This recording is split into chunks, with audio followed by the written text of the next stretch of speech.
following truth. Not what we've been told. Searching your word for what is written, what you spoke. Following truth, Jesus, lead us in your light. Following truth, every page comes alive tonight.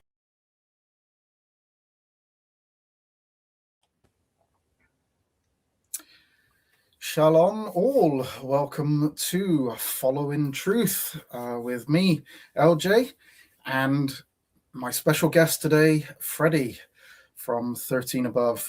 In fact, actually, I've noticed that we haven't got Freddie's link to his channel in the chat. So if Freddie, if you want to put your link to your channel in, that would be awesome. So Freddie is a good friend of mine who has his own channel where we go and discuss, as I've mentioned many times. So you can go there and visit, and you can have a chat with us if you feel like doing so. But yeah, thank you very much for being here, Freddie. Do you want to say hello? Or yes, thank you, LJ. Appreciate. Let me just go off real quick here. Yeah, thank you. I appreciate the invite and to help you and support you any way I can. So and peace to everybody. God bless. Okay, so yeah, and, somebody could put Freddie's link to his channel in our good Fred Clate. Clate can do that. Put us a link to Freddie's channel in there. So basically, I've asked Freddie. Sorry, Freddie. Thank you. I appreciate that. Thank you. No problem. It is it's an important channel where we like to congregate, and we have good discussions there. So if you like discussion rather than kind of more of a study, then Freddie's channel is a really good channel to go to. So I definitely recommend going over there. But I will say welcome to everybody. Thank you very much for being here. Do appreciate you spending your time with us today. So Freddie is just basically gonna help me out today. He's gonna do some reading of scripture because we all love the way that Freddie reads scripture, and it just sounds better from Freddie's voice rather than mine. So he's gonna help me out with some scripture reading. And obviously, if he wants to interject, I've told him feel free to do so. If there's any questions or clarifying that needs to be done, Freddie's gonna jump in and stop me, and we'll delve into whatever it is. Just as I don't have, when I'm going into the studies, sometimes I don't address the chat, and I know that sometimes I might miss a question or something like that, and obviously Freddie can interject and tell me that there's a question or somebody wants something clarified. So I do appreciate Freddie agreeing to do that and spending his time where he could be doing something else chatting with me rather than doing a full 6-hour goodbye show with Gavin again. But today we are going to be looking a little bit more into the depth of where we have been really studying with the kind of the language of the Trinity. And today we're just going to be kind of delving in a little bit to some of the verses that are kind of, they don't show a Trinity as such, because there's no definition of that. As we've really delved into over the past couple of weeks into those studies. But really, some of the verses that are used to show or to make an argument that there is a plurality in God. And so we're going to not directly look at, this is some of these verses we're going to look at in the future, like Genesis 1:26 and stuff. It's the little nuances verses that Trinitarians like to use to show that there is a plurality within God. So we will delve into like the more known plural verses, Genesis 1:26 being one of those. But today we're going to be specifically looking at really three verses or three passages. So I'm going to bring up my slides a minute, if I do this. Okay, so as always, this is the Following Truth study, and it is just a study. It's the information that I've put together and I want to present for you, and really just try to kind of give you a little bit more information that you might not be aware of when you're kind of talking with Trinitarians and you get to hear some of these kind of verses used. And for, I would say, I think me and Freddie spoke about this just briefly before, where kind of maybe people are not aware of this, and the kind of apologists now are kind of using these verses as if they prove a Trinity or a plurality in God. And some of us may not really even know of these verses, and because they certainly don't really show up specifically in the English, but where are they getting this plurality from in these kind of verses? Did you want to say something, Freddie? Sorry. No, I'm good. No, I thought I just saw you come off of mute there, so I was just wondering. But please feel free to just interject at any point if no worries. You want to jump in. Otherwise, I'll just do a Gavin and go off into my own little world and presentation, really. So this is addressing the Trinitarian plurality proof texts in the Old Testament. Specifically, we're going to look at the Old Testament. And again, before I go on, thank you very much for everybody being here. Mike, Bob's here. I know Clate's here. Seems like there's a Cherubiah might be in the house as well. So I do appreciate you all being here. It does mean a lot. And hopefully we can delve in and maybe learn something, or maybe bring up things that you may not be aware of. And maybe something may get brought up for me that I'm not aware of. So we're going to look at the Trinitarian plurality proof texts in the Old Testament. Now, plurality is not Trinity. Let's also just address this to start with. Plurality is not Trinity. The Old Testament appeals beg the question. Now, what do I mean by that? What does it mean plurality is not Trinity? Even if plurality was in the Old Testament, it wouldn't necessitate Trinity. It is begging the question that the Old Testament already teaches or shows this plurality, this Trinity is the Trinity is shown through plurality. Now, the logical problem arises when plurality is treated as self-evident proof of the Trinity. The reasoning typically works like this: the triune is true, therefore plural language in the Old Testament refers to multiple divine persons. Therefore, the Old Testament teaches the Trinity. That's a circular argument. It's begging the question. But step 2 only works if step 1 is already assumed. And that is the very definition of begging the question. You're proving the question. The Trinity is already true. You're already assuming that the premise 1 is true before you get to the rest of it, and you're inserting that basically back into these verses. So what we're going to look at specifically today is Genesis 20:13. If I don't know if you could read that, Freddie. Can you read those three passages? Or is that big enough, or shall I? Yeah, I can read that. Yeah. Let me make it a little bit larger. And it came to pass, when God caused me to wander from my father's house, that I said unto her, This is thy kindness which thou shalt show unto me. At every place whither we shall come, say of me, He is my brother. Exodus 33:14. And he said, My presence shall go with thee, and I will give thee rest. Ecclesiastes 12:1. Remember now thy Creator in the days of thy youth, while the evil days come not, nor the years draw nigh, when thou shalt say, I have no pleasure in them. Awesome.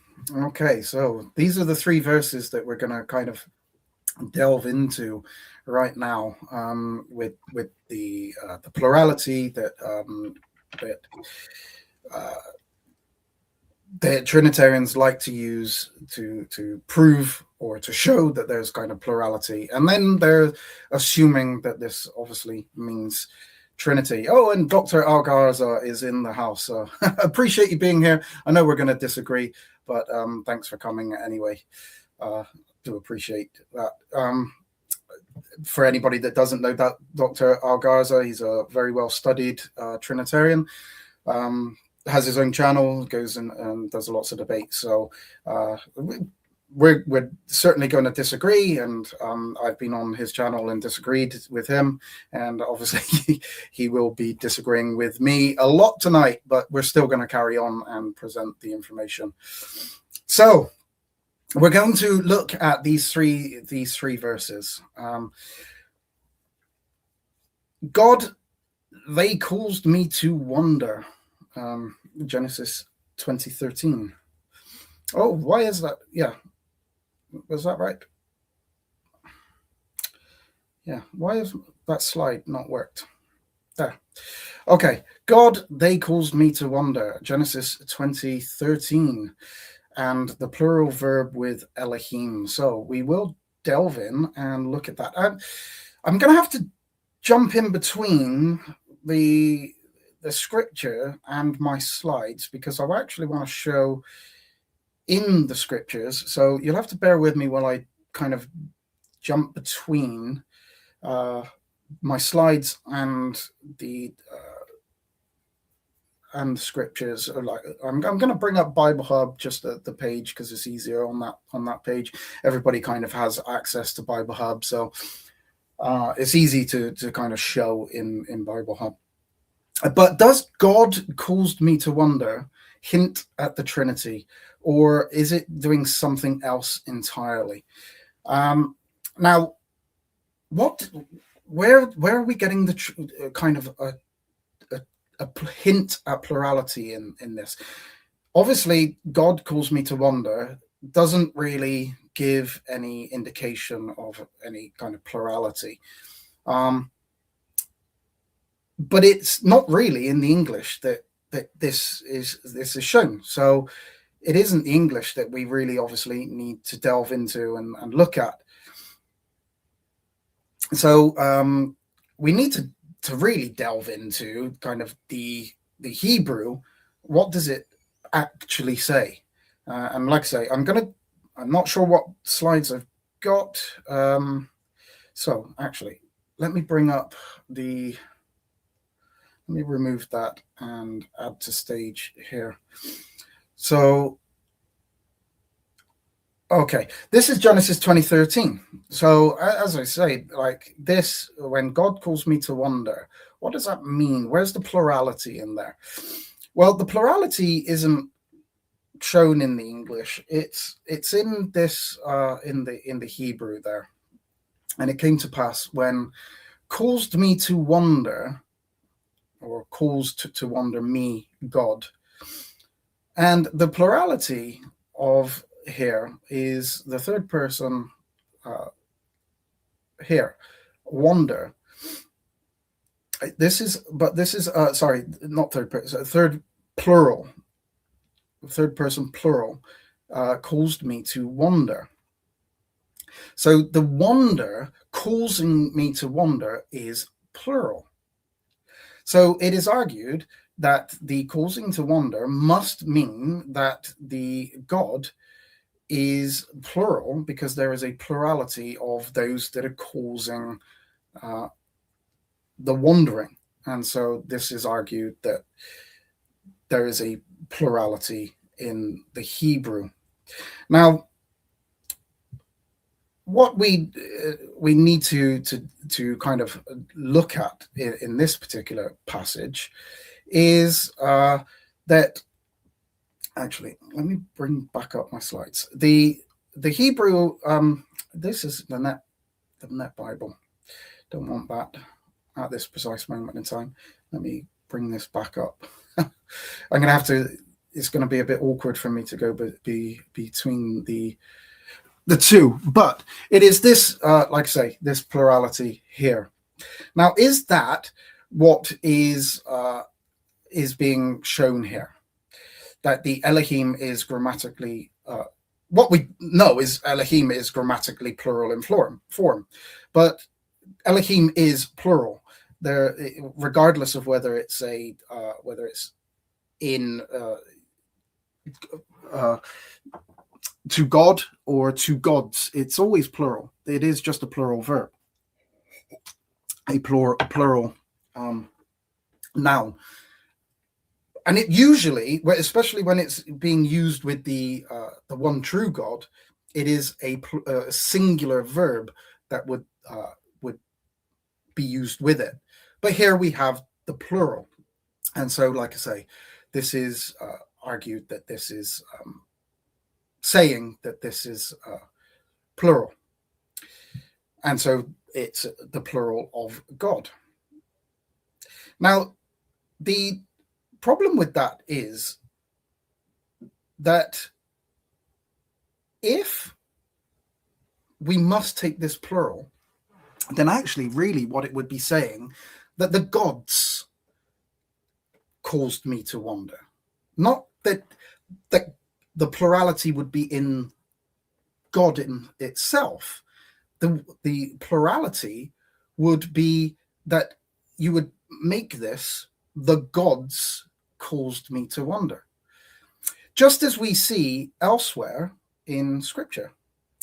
So if I'm going to bring up Deuteronomy 13:2. Freddie, I don't know if you would like to read this for me. You have to excuse because I'm jumping between screens, so it's causing me a little bit of and I don't even know if I'm sharing the correct screen now. Okay, so could you read this one for me, Freddie? Yes. And the sign or the wonder come to pass, whereof he spake unto thee, saying, let us go after other gods, which thou hast not known, and let us serve them. Right. Okay. So if we go into the Hebrew here, right? Gods, Elohim is plural, but other is plural. The same as the causing to wander. It's plural. But obviously what is in reference here is we're not talking about the one true God. We're talking about false gods here. And the other and the gods make the plurality there just makes this the Elohim gods as in plural, because we're taking the plurality of the other and the gods as a plural, and that makes this other gods as in a plurality of gods. So this is just how the Hebrew it works here, that if you want to make this plural, then actually what it makes it is gods and not a singular God. So, and I do want to bring up Psalm 96:5 as well, just for further clarification. Just to show you furthermore.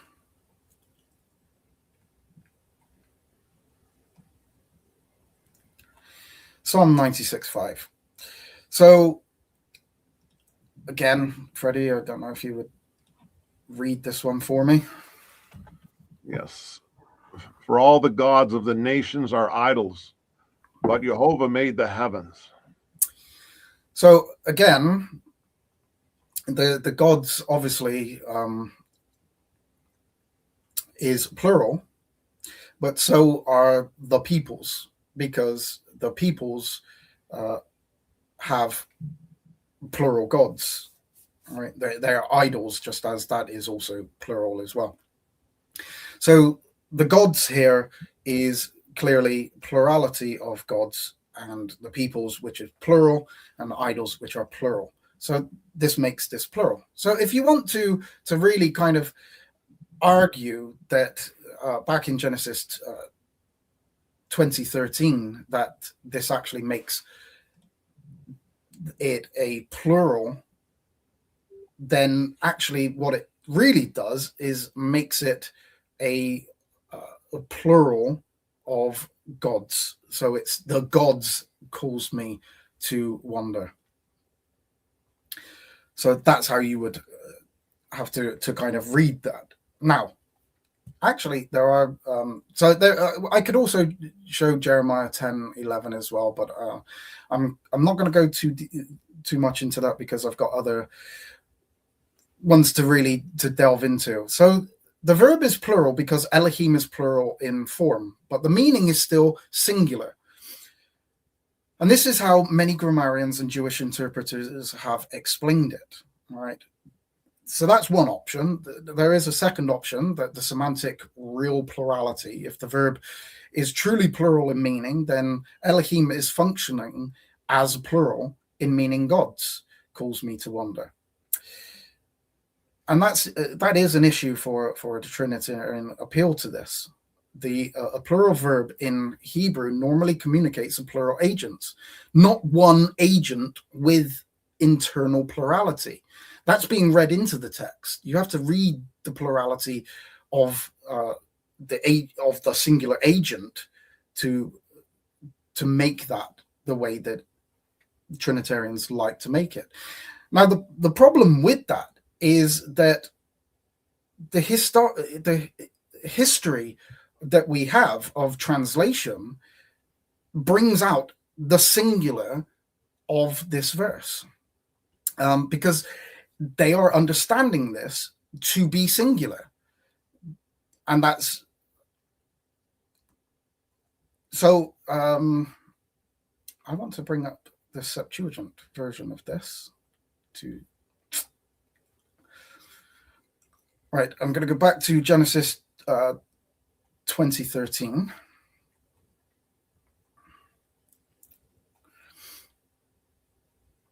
And the reason why I've not done these on slides is because I want you to actually be able to see.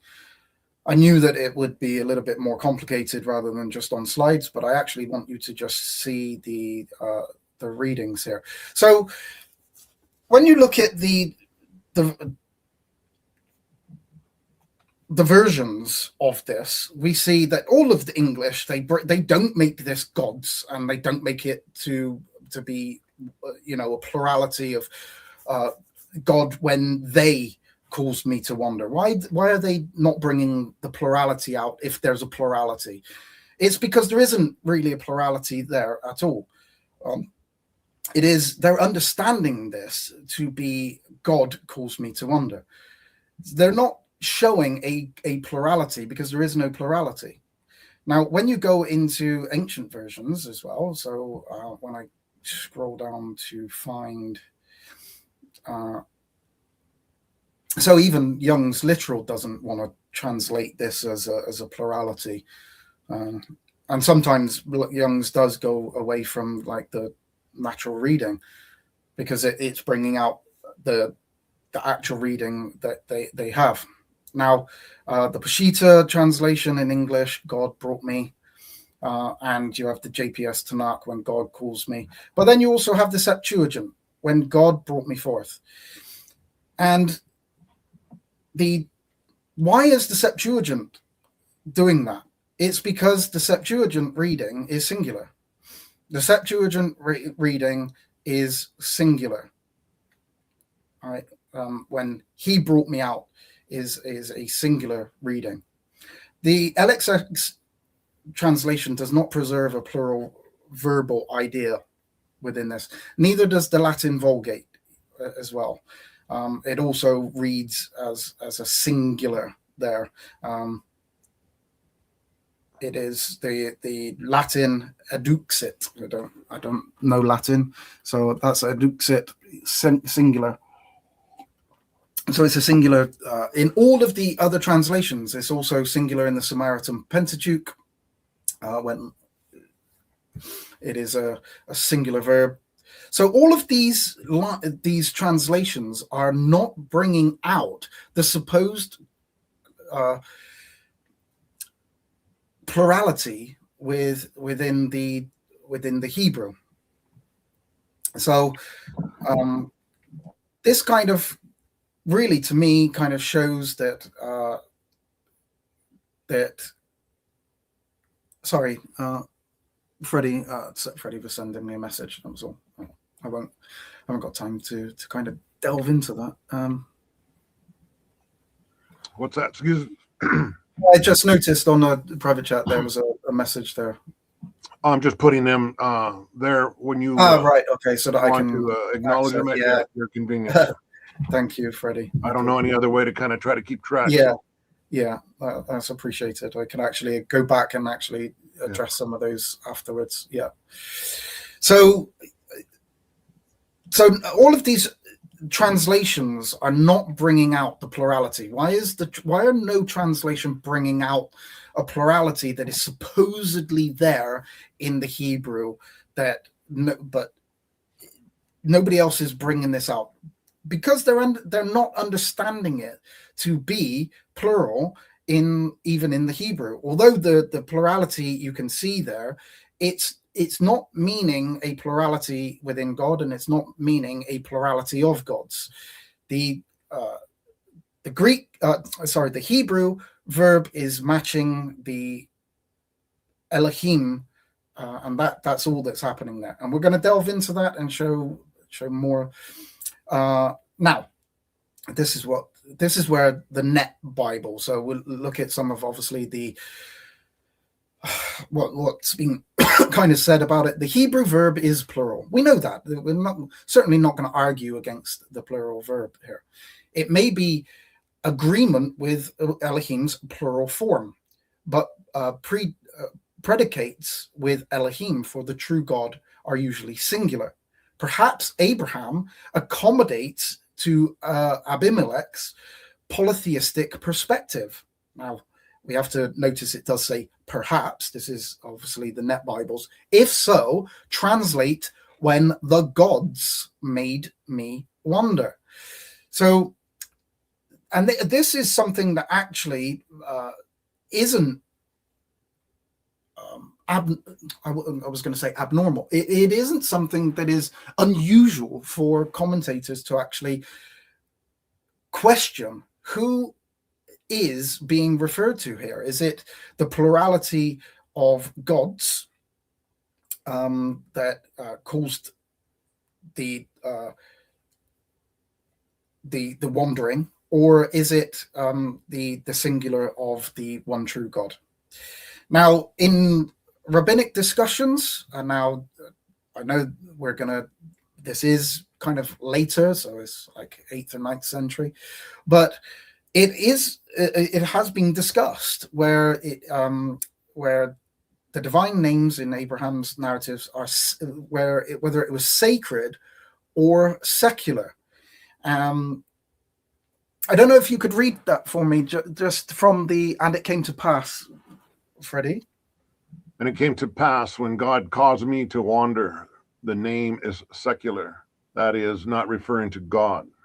Yeah. So that was just one idea that was postulated about what is going on in this verse. But then there is a second. Our Hanina says that it is a sacred, interpreting it as, and if you'd like to read this for me. Had it not been for God, they would long ago have caused me to wander. Right. Okay. So the understanding, they're looking into kind of what the meaning of this verse is. Now, when we look at the perhaps in the Net Bible,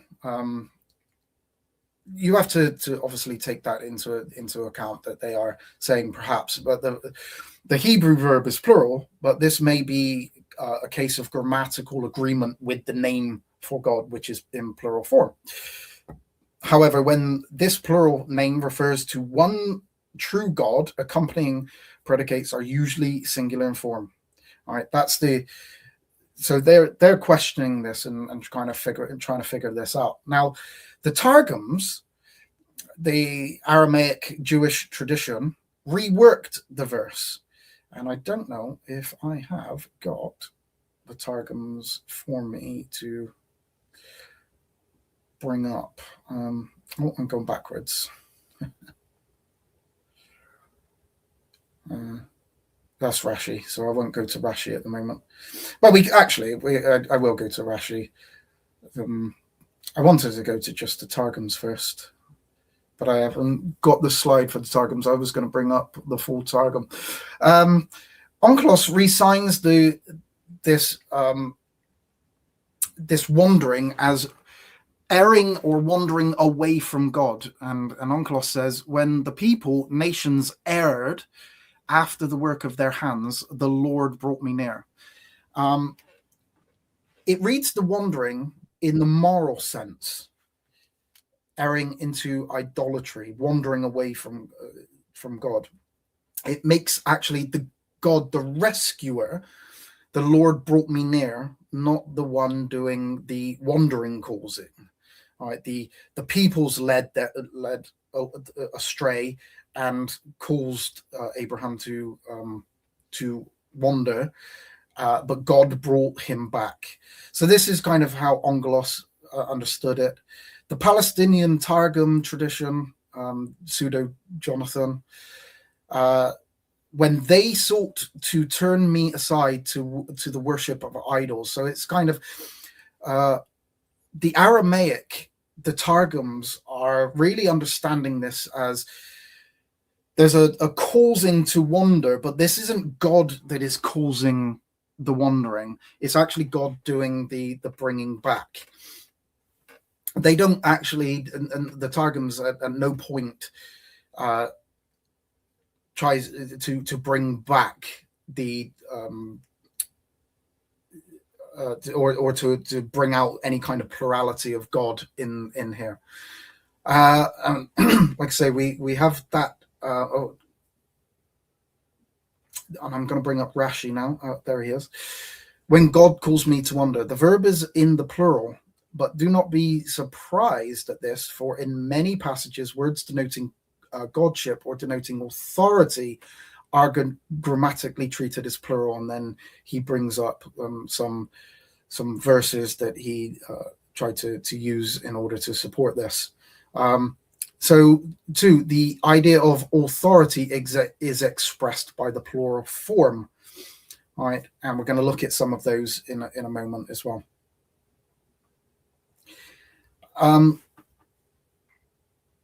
So,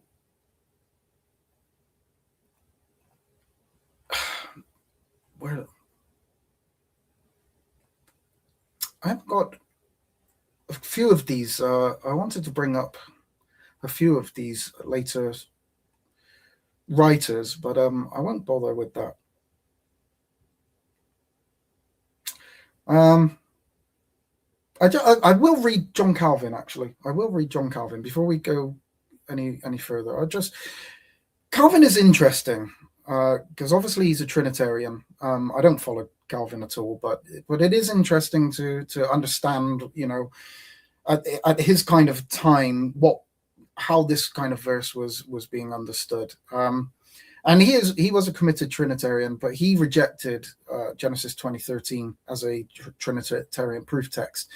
He said, because the verb is plural, he takes it as referring to angels guiding Abraham in the wandering. And he explicitly criticizes the Trinity of persons inference as overly subtle. And if it had been written, the gods caused me to wonder. Then he makes the key grammatical observation. Elohim is often used for the true God with singular verbs, but where a plural verb is added, it can signify angels or princes in his view. But obviously, even if we don't adopt Calvin's angel explanation, his value is at least worthy of note. A major Trinitarian theologian not accepting Genesis 20:13 as a Trinitarian proof text. Now, like I say, if we translate the verb as truly plural, we should really translate Elohim as gods. And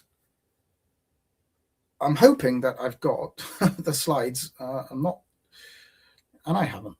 I was going to bring up Gesenius. Maybe I think I was actually just going to bring these up on live. That would have been better. But I want to read Gesenius and Baer. Gesenius in the Hebrew grammar says he addresses cases where Elohim, though semantically singular, were referring to God of Israel, appears with a plural grammatical forms. He notes Elohim is morphologically plural even when referring to the one true God. And the reason why I bring up Gesenius is a very authoritative kind of grammarian. His work is still used today. And he says, in rare cases, verbs may agree with the morphological form rather than the semantic meaning. Such incidences do not imply numerical plurality of subject. In other words, Gesenius treats Genesis 20:13 as a grammatical phenomenon, not a theological revelation.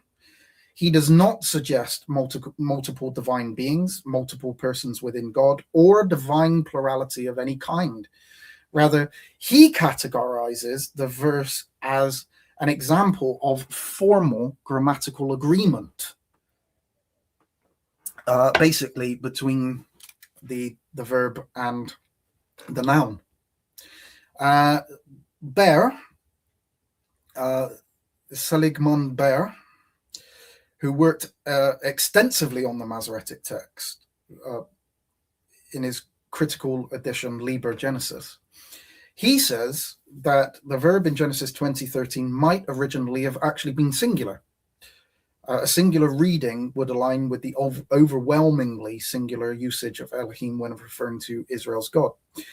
The plural form may reflect textual irregularity or stylistic influence. But the important thing here is that he was not arguing for theological plurality. He was concerned with Masoretic consistency, grammatical coherence, and textual transmission. Even where the Masoretic text preserves the plural verb, Baer does not treat it as implying multiple divine agents. He sees it as a textual or grammatical anomaly, not doctrinal evidence. And these are important people to mention. They're not using these as, I'm not using them as proof.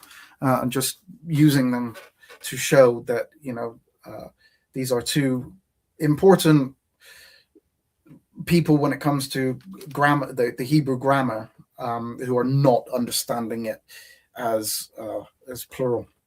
Now, what we also have to understand is that no ancient version is bringing out any kind of plurality here. And if you are an English reader, you are left with kind of this. Let me bring us back up, Freddie. If you are a Hebrew or an English speaker and you don't speak Hebrew, I don't speak Hebrew, but we are English speakers. What we're left with is to say that the English is incorrect. All of the English translations, none of the English translations managed to accurately bring out the Hebrew. Nobody has managed to recognize the plurality of God within Genesis 20:13, and nobody is actually bringing this out to show it. Now, as an English speaker, what you're left with is to say that your Bible is basically either incorrect, or you are unable to read the text accurately, because nobody's brought out the so-called plurality that we must go back to the Hebrew to actually find. So the vast majority of people are not going to be able to find this. Only a certain amount of people who are studying Hebrew are going to be able to bring this out for you. But apparently none of the translators that have done the Septuagint, the Peshitta, or the Samaritan Pentateuch, the Latin Vulgate, or the English, none of them are bringing this out. So they've all got this wrong.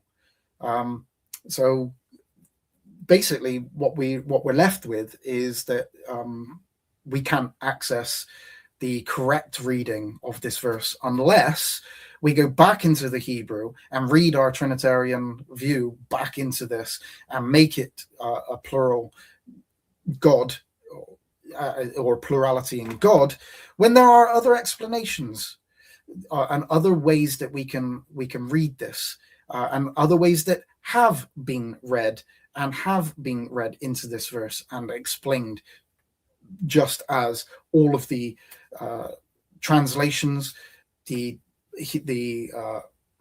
Jewish interpreters of this, the Aramaic Targums. Then we also have the likes of Gesenius. Then none of them are reading this into the text. You having to take the text as it's on its own, and then you're having to input your understanding of this Trinitarian reading. Now, like I say, even if you make this plural, it does not necessitate that you have to make the plurality of persons within Elohim. There's no text that gives us or defines this for us. This is read, and something we've looked at over the past few weeks. There is no text that defines it. And so what we're doing is we're taking anomalies within the text and saying that this proves something, when nobody else actually tries to utilize this as a proof text for the Trinity. This is much later argument that has arisen, because what we're doing is we're taking that Trinity and trying to go back into the Hebrew and demand that the Trinity be found there.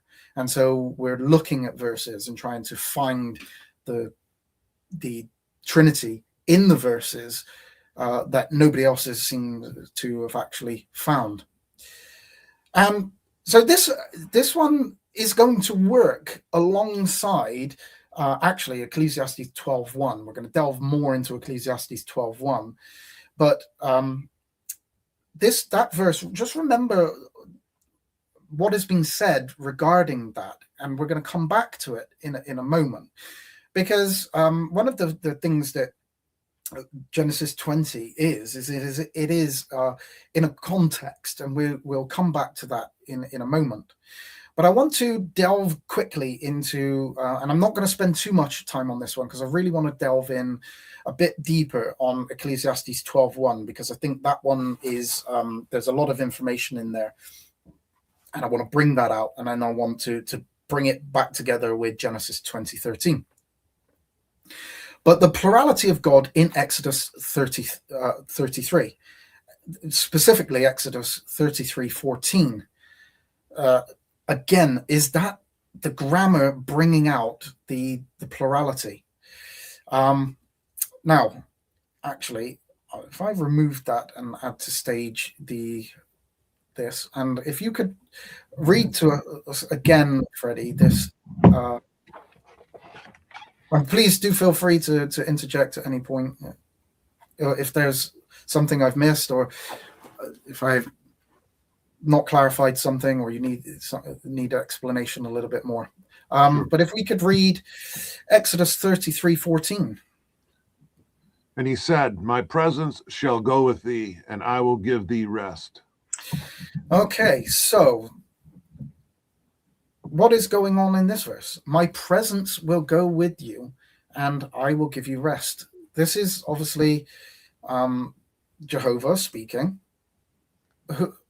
Where's the plurality in my presence will go with you? Well, again, if we look at the English, you will see that I will personally go with you. My presence will go with you. These are my presence will go with you. These are major English translations, all right? The NIV, the ESV, we can go to the NASB, my presence. Okay, these are all major Christian, probably would even be classified as Trinitarian Bibles. My presence will go with you, the Net Bible, the majority text, my presence will go with you.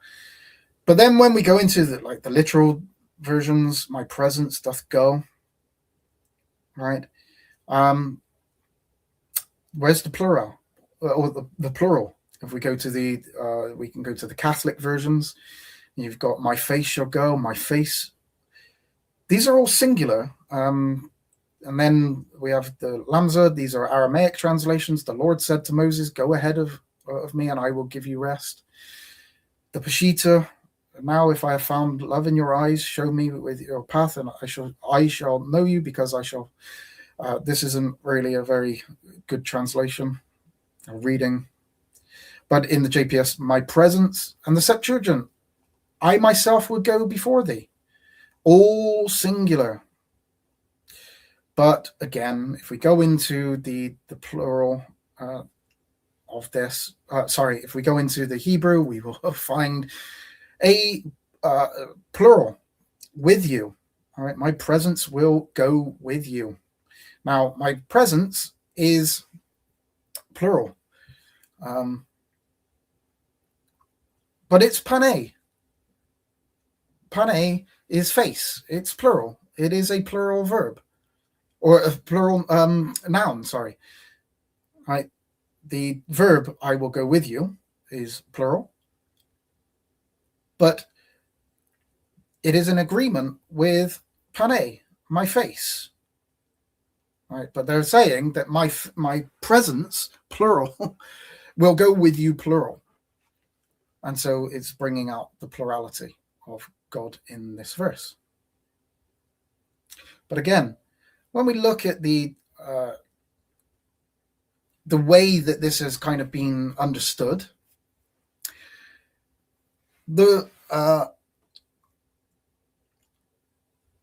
we have many different commentaries and the grammars of this, and none of them are saying what Trinitarians want it to say. Sorry, Freddie, could I get you to read this? Is that okay if I ask you to just read some of these? You don't just read the white writing and skip the Hebrew. There we go. The plural Yelku agrees grammatically with pane, my faces. Though the idea is singular, my presence, such agreement with the pluralitatum nouns, it is not unusual, but rarely produces ambiguity. The next one, the verb is plural because panim is plural in form. It is not to be pressed as implying plurality of the divine presence. The last, certain pluralitatum nouns may occasionally trigger plural verb agreement, but the sense remains singular. Right.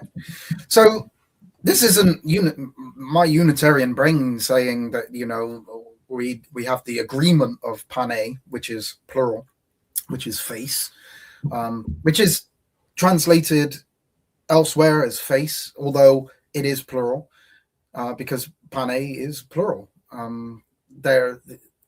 That's just how it is. And there are many, many times when we see this plural faces, certainly not referring to a plurality of persons. And we will show that as we go through Ecclesiastes 12:1 and delve a bit deeper. But the scholarly consensus is that if you, and I know that that's an appeal to kind of the scholars, but Trinitarians also appeal to the scholars. So I'm using this purely to show that this kind of isn't my idea, and I'm not making this up, that, you know, I want to make this a singular reading, even though there is a plural verb and there's a plural noun. Right? This is just how this is being understood. Nouns, Gesenius also says, nouns that are plural in form but singular in meaning, panim, maim, shamayim, may take plural verbs by grammatical agreement. So sometimes when panim is used as a plural, and it's referring to a singular face, right, the verb may take on a grammatical agreement. It doesn't necessitate that what we're implying here is that panim must mean a plurality of persons, that my presences will go before you, or my faces shall go before you. That's just not the way that this works. There is no necessity to read that, and it's not me that's making this up. Now, when we go back to, like I say, if I remove that from the stage and I go to Exodus 33:14, and I go back to the plural, nobody is bringing this plurality out. Why is nobody bringing out the plurality that is supposedly in there and that we should understand to be plural?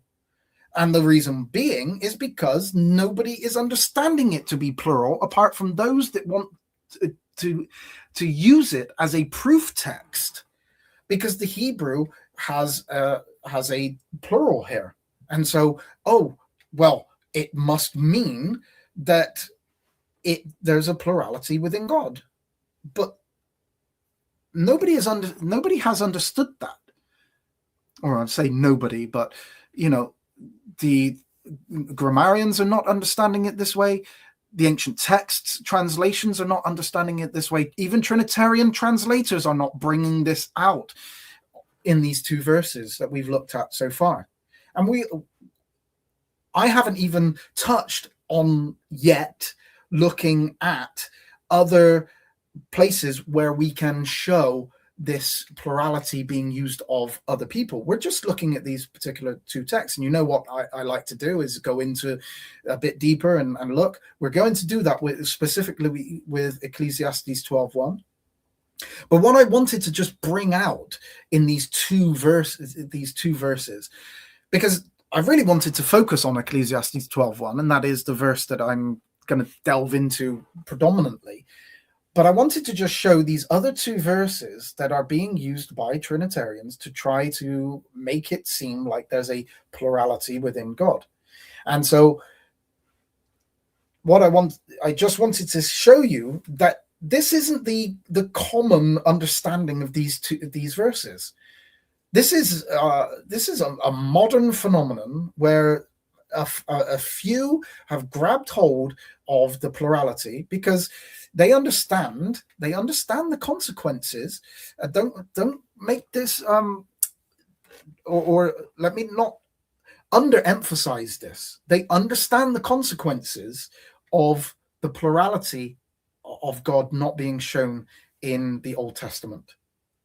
If there is no plurality in God, then Jesus comes and preaches a different God, and that goes against Deuteronomy 13, right? Where if somebody comes and preaches a God that they have not known, then that prophet is to be put to death.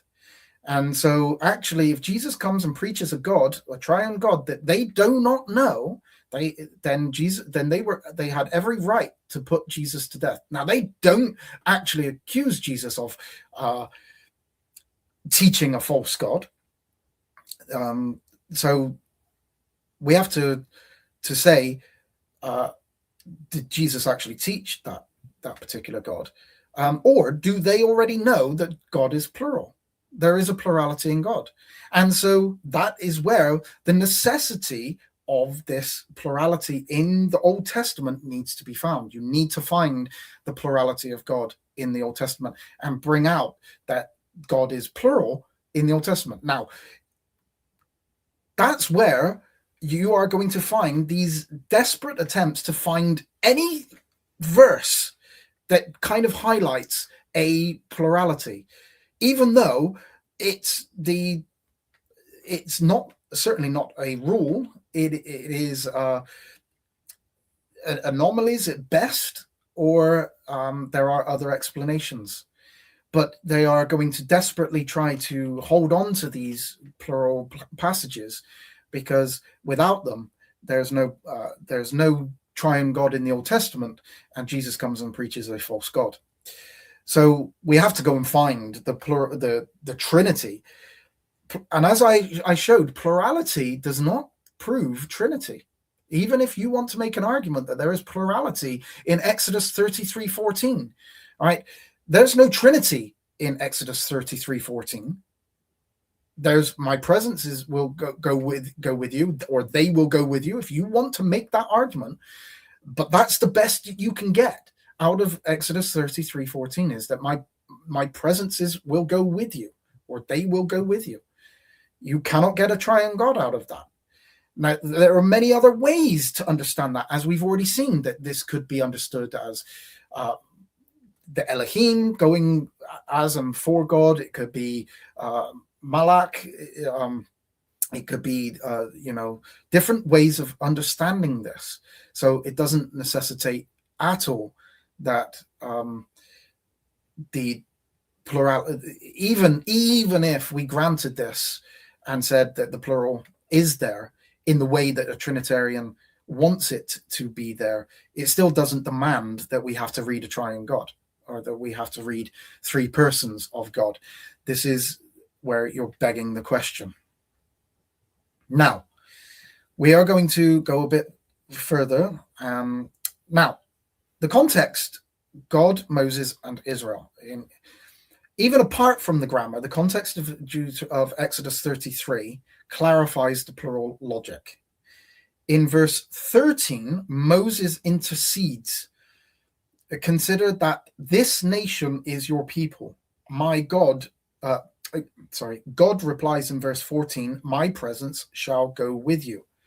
But then in verse 15, Moses immediately answers, if your presence does not go with us, do not bring us up from here.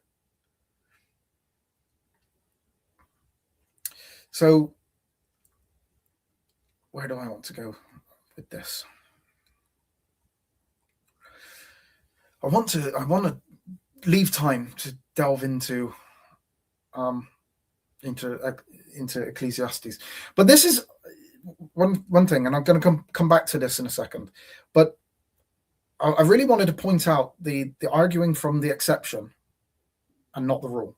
So you're trying to make an exception, as we've seen in Exodus 33, because most of the time there is a singular, and you're trying to force this to say something using the exception to prove the rule, and that's just not the way that you do this. The simpler explanation, the simplest and most consistent reading is this: the plural, they will go, reflects normal grammatical agreement with the plural form pane. The singular, with you, addresses Moses as a representative of Israel. Contextually, the plural verb naturally aligns with the plural audience, Moses and the nation, rather than implying plural presences of God. It is the presence of God going with the plural of the people. The plurality actually denotes the people of Israel that God is going with, rather than a plurality of in God. So And we're going to look at that, and I'll show you occurrences of that exact thing happening within the Hebrew text, where the plural is actually referring to individuals, persons, rather than the person who's speaking. So God says, my presence will go with you. And so it's not my presences they will go with you. It's my presence, I will go with you, plural. And that's what is going on in Exodus 33:14. It's a plural of going with, because it's a reference to the people of Israel. Now, this is the verse that I'm really wanted to delve in. And I know that we're on an hour, but does creator in Ecclesiastes 12:1 prove the plural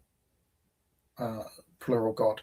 This is probably the verse that is more likely to be used. I don't know if these are classic English translations of this particular verse. I don't know. Could you read those, Freddie, if you're still there? I don't. Yes. Remember now thy Creator in the days of thy youth. The Geneva Bible. Remember now thy Creator in the days of thy youth. William Tinsdale. Remember now thy Creator in the days of thy youth. So Tyndale, who was the first English translation out of the Greek, translates it as remember now thy Creator, singular. The Geneva Bible translates it as creator. And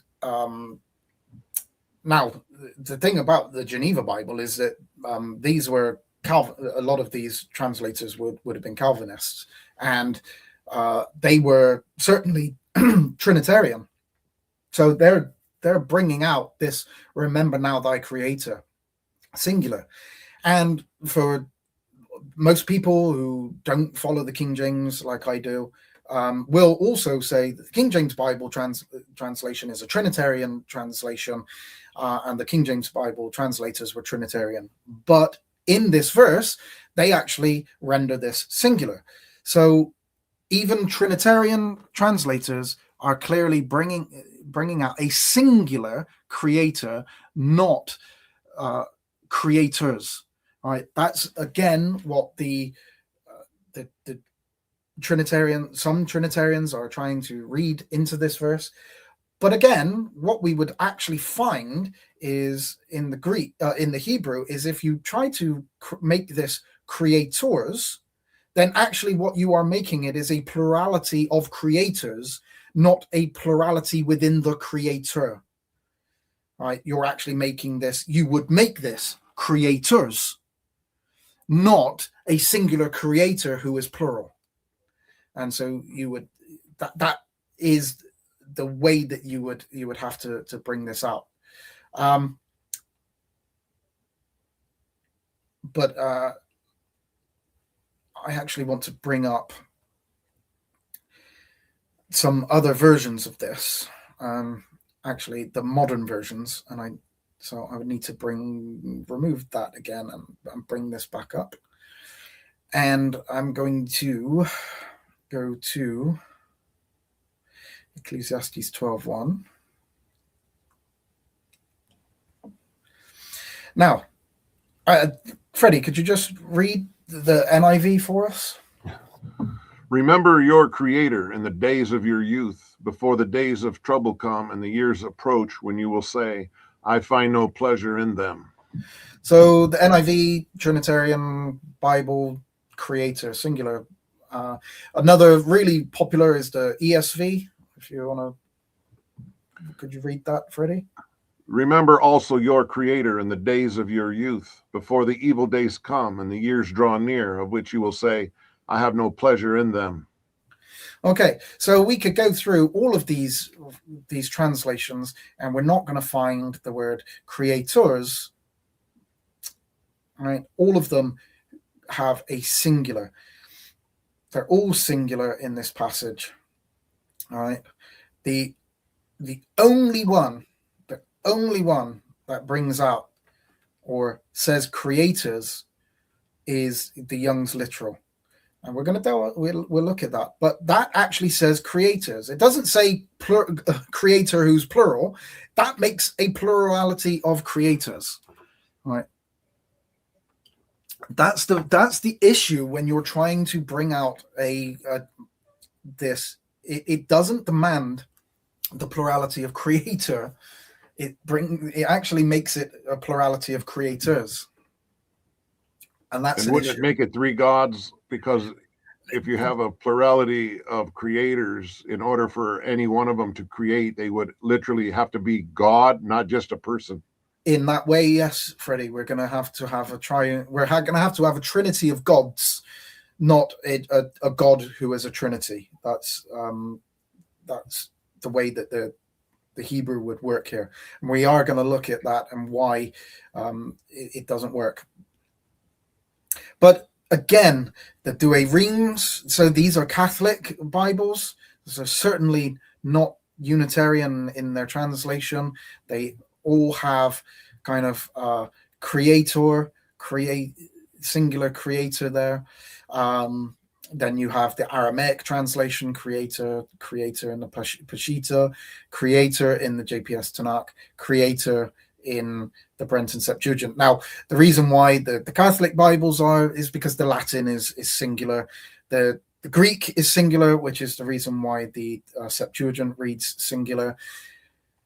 The Aramaic is singular. It's all singular. Again, nobody is bringing out this plurality that is going on, apart from Young's literal. But nobody else is grabbing hold of this plurality and trying to make it say something that it's not. The older translations of than the KJV do not bring out a plurality. All of the Bishop's Bible, the Geneva Bible, the Great Bible, the Matthew's Bible, none of them bring any of this out. The Coverdale, none of them translate this as. But they're not correcting. They're not. I want to remove that. It's Freddie I'm removing. No.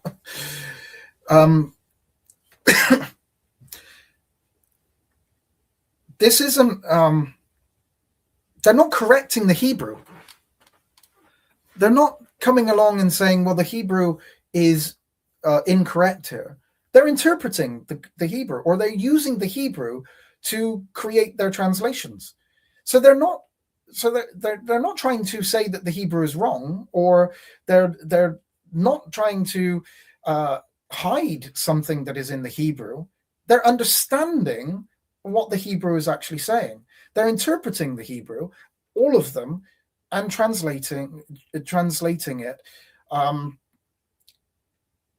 as a singular.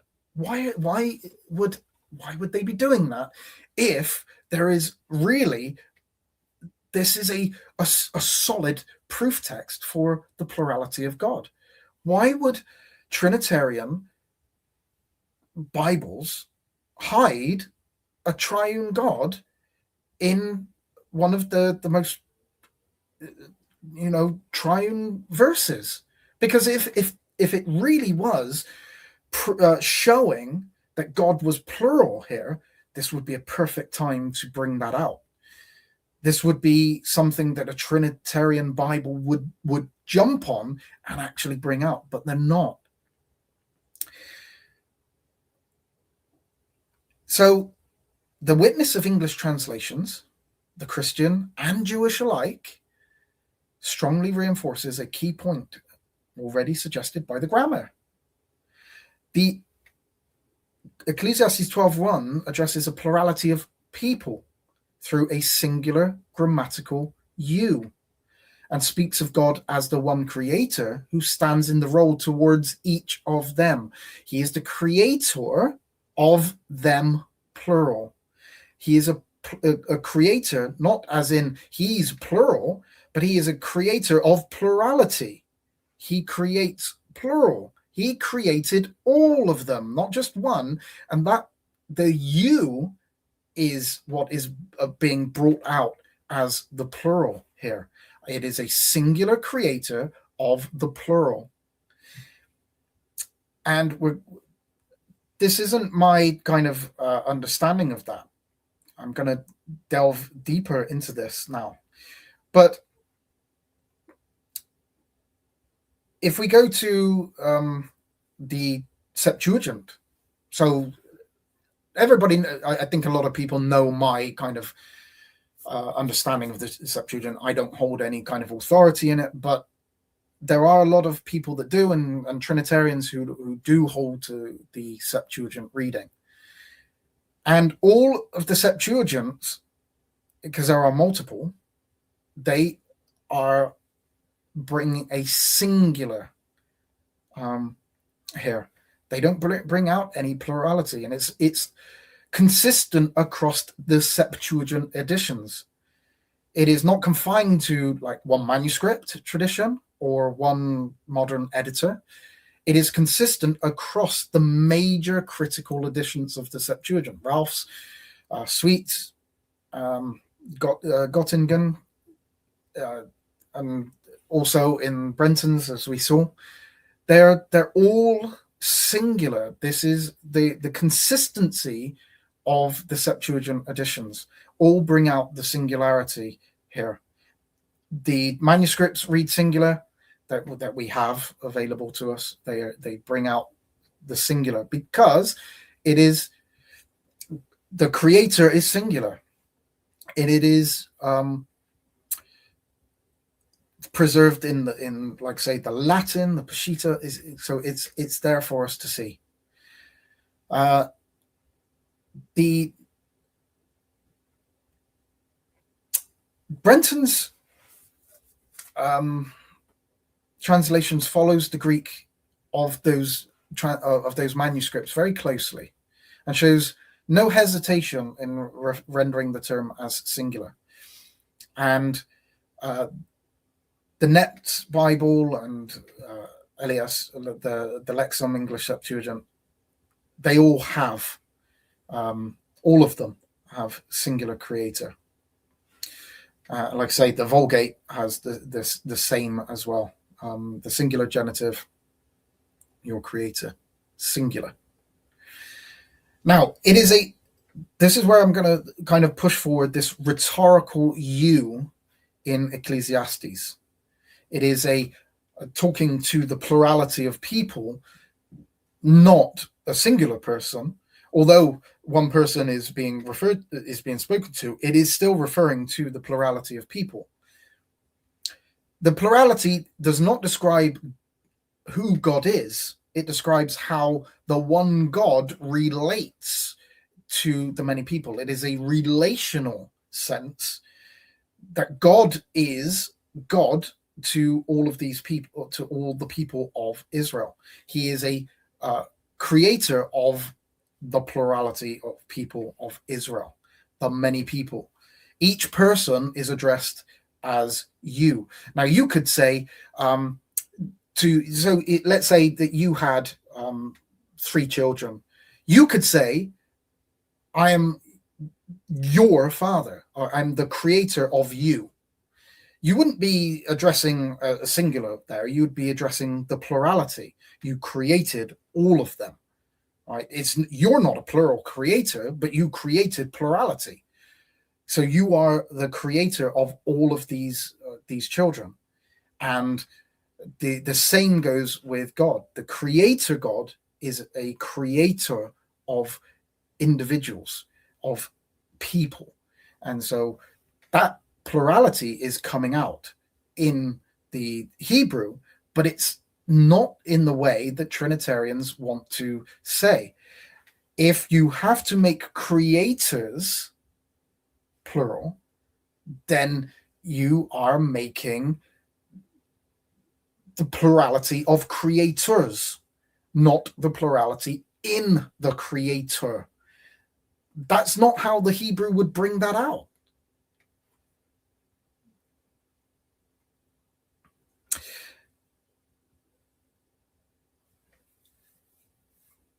So yeah, this is just a slide for that particular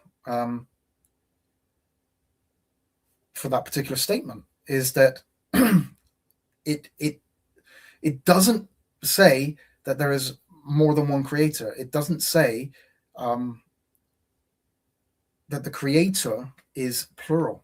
There's no plurality in there. And there is a direct parallel in Isaiah 54:5. And actually, I will bring that up because let's make it bigger so that we can see. In Isaiah 54:5,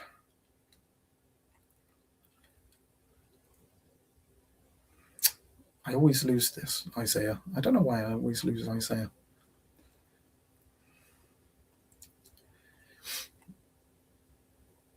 And sorry, Freddie, but if I could get you to read this one for us as well. Sure. For thy maker is thine husband. Jehovah of hosts is his name, and thy Redeemer, the Holy One of Israel. The God of the whole earth shall be he called. So what we have here is that God is the Redeemer of Israel. Is he is that a singular person?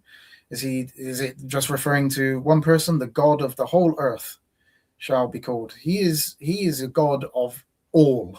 He's the God of everyone. He is the maker. Right? This is plural.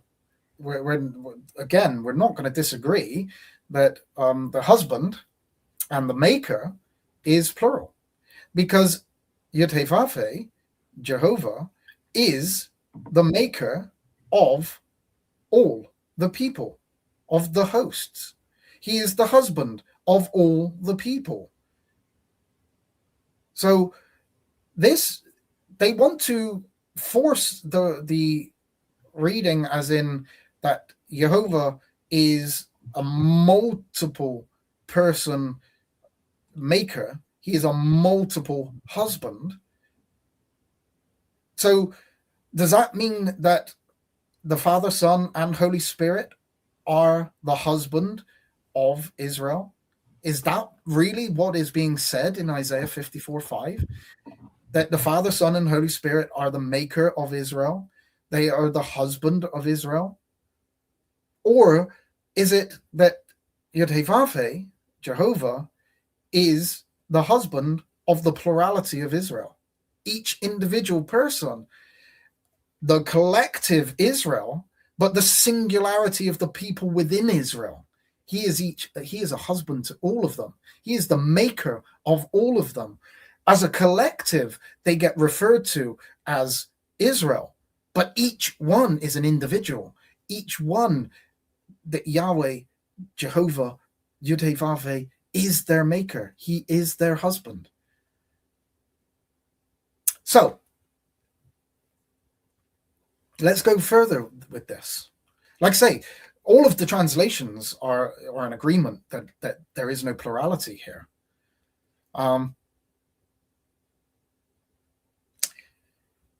Let me go to my next slide.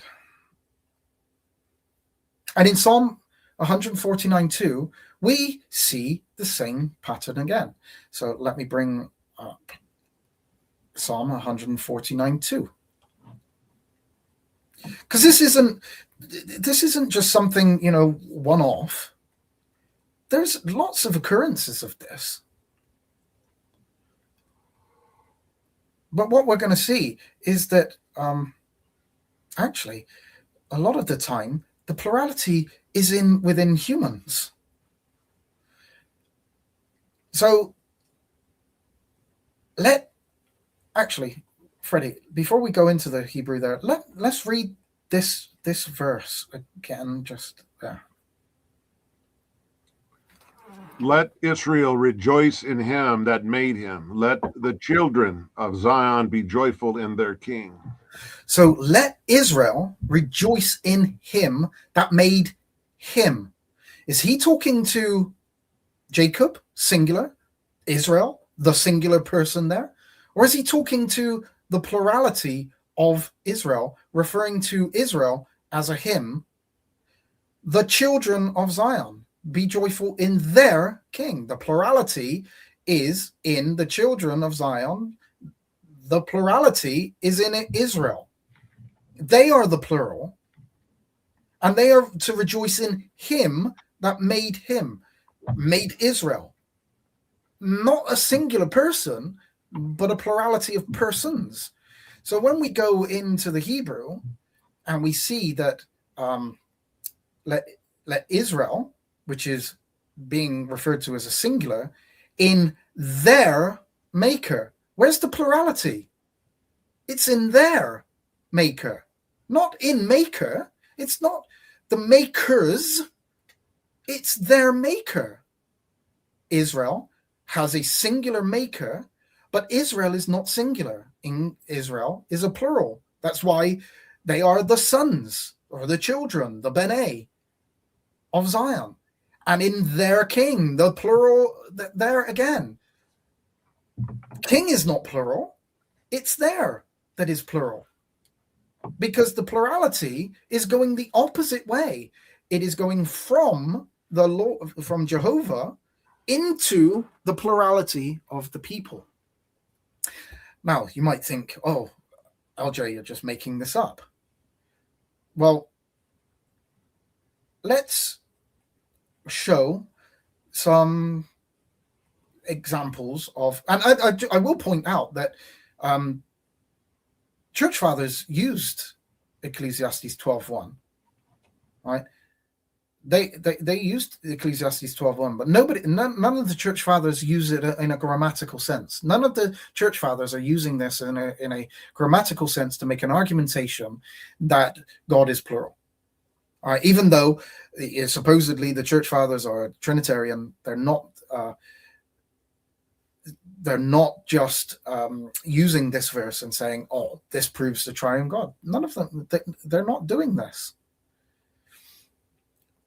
But I'm going to show you, and they did argue from grammar. They certainly did argue from the grammar, but they didn't argue from the grammar of Ezekiel 12:1. But again, if we must make creators plural, then it is actually a plurality of creators, not a plurality within the creator. How would you bring that out? A plurality within a creator from this verse? How could you possibly read a plurality of makers in these verses, right? Because the Hebrew could not do that, and it doesn't do that here, right? It is making the plurality of the creators. That's what it would. That's the way that it would work. It would have to work that way. And again, there are other people that would make this exact argument. The Hebrew doesn't encode here being versus person. One being multiple persons, one essence, three hypostases. The Hebrew isn't bringing that out. You can't read that out of the Hebrew. You have to read that into the Hebrew. If you want to make this the strict numerical reading, then it makes plurality of creators, not a plurality of creator. So, as I say, I've brought up the and this Isaiah 55:4, just like the Ecclesiastes 12:1, none of the translations bring this out. None of the Latin, the Peshitta, the English translations. What you have to do is you have to just delve into these specifics of Hebrew and say, oh, it's there, but nobody brings it out for us. And if you speak English, you miss it. If you're reading your English Bible, you miss it. You have to go and learn Hebrew, and you have to find it there. You can't use the English. Your English translation is wrong. Don't use your English translation. Go and learn Hebrew, and you have to read it into these translations or into these verses. Israel is grammatically singular, semantically plural. Israel is not a singular person. It is a collective noun referring to many individuals. Now, this is the important part, and I said that I would come back into a little bit of kind of context with Genesis 20, 13, when it talks about Abraham being caused to wander. We're going to go in now, and we're going to look at Abraham, a singular man described with plural language. And if I add this to stage, so we need Genesis 18:5. Actually, what I'll do is I'll get Freddie, if you don't mind, Freddie, if you wouldn't mind reading Genesis 1 through 5 for us. If you could just read the first 5 verses. Oh, sorry. Yeah. In the beginning, God created the heaven and the earth, and the earth. Sorry, Freddie. I'm on 18. 18, 1 through 5. And Jehovah appeared unto him in the plains of Mamre, and he sat in the tent door in the heat of the day. And he lifted up his eyes and looked, and lo, 3 men stood by him. And when he saw them, he ran to meet them from the tent door, and bowed himself toward the ground, and said, My Lord, if now I have found favor in thy sight, pass not away, I pray thee, from thy servant. Let a little water, I pray you, be fetched, and wash your feet, and rest yourselves under the tree. And I will fetch a morsel of bread, and comfort ye your hearts. After that ye shall pass on, for therefore are ye come to your servant. And they said, So do as thou hast said. So I hope you understand. We caught this, that there are 3 men that come to Abraham. Right, there are 3 persons stood before Abraham, and he's addressing them, and he bows himself to the ground, and he speaks to the 3 persons. But I don't know if, again, you're not going to catch this if you don't go to the Hebrew. But could you just read that part for us, Freddie? Just the highlighted part. For therefore are ye come to your servant. So, servant, that is a singular. So Abraham is referring to himself as a singular servant, because he is a singular person. Abraham is not a plural. Abraham is not a plurality of persons within a singular person or a singular being. He isn't a human man with 3 persons. But servant is plural. Your servant is plural. Why is Abraham referred to as a plurality of persons? Well, the reason why is because we understand that Abraham is addressing 3 persons. Just as God is addressing Israel as a multiple person or multiple people, Abraham is not addressing one singular person. He's addressing 3 persons. And so he is the servant of each individual person that is stood in front of him. So he uses the plurality. So he basically, what he is saying is, I am your servant. I am your servant. I am your servant to each of those 3 persons.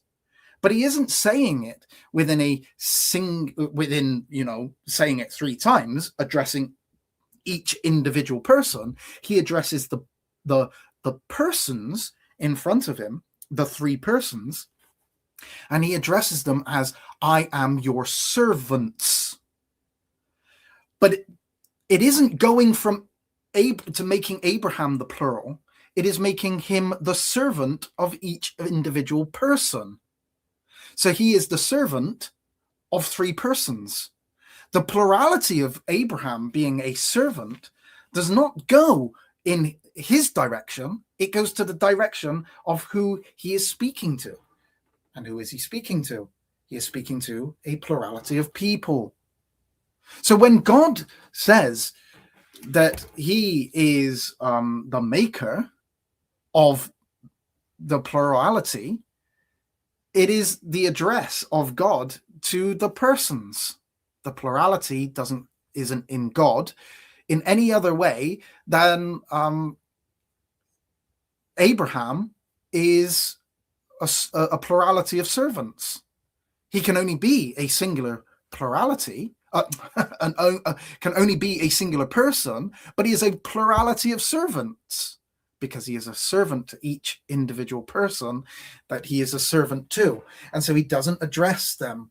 Now you can see here, it says, you have come, which is plural, because he's addressing all three of them, but to your servant, plural, because this plural addresses this plural. Your servant is plurality of the plural who have come to him. And then they said, which is plural, because they all speak to Abraham. The three of them address Abraham, so they recognize that Abraham is speaking to them. And so they address Abraham back as a plurality. Now, is it likely that all three of them spoke the same words to Abraham? No, it's probably one of them speaking to Abraham, but as the three, not three persons of one, but three literal, distinct persons stood in front of Abraham. So, where is the plurality? It isn't in Abraham. It is in the direction of who he is speaking to. Now, this isn't finished, and we're going to have a look at it a little bit more. But I am kind of aware of the time, and it's 1 hour 32. So I'm trying to think what I would like to bring out. I will say that actually, if we just quickly, again, I don't know if you could just read us the NIV for us, Freddie, in this verse. Let me get you something to eat so you can be refreshed and then go on your way, now that you have come to your servant. Very well, they answered, do as you say. So, again, the English NIV Trinitarian Bible is not bringing out servant as a plurality, but it certainly is acknowledging that they answered. Right? They are, the plural is in they. And I will go down to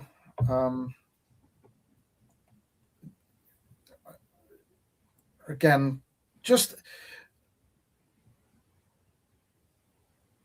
if you want to just read this one for us, Freddie, just this bit, or yeah. Actually, just read. Yeah, if you could read the verse. Sorry. And I will bring bread, and you shall eat, and after this you shall depart on your journey, on account of which refreshment ye have turned aside to your servant. And he said, so do as thou hast said. So when ye is found, this is not singular.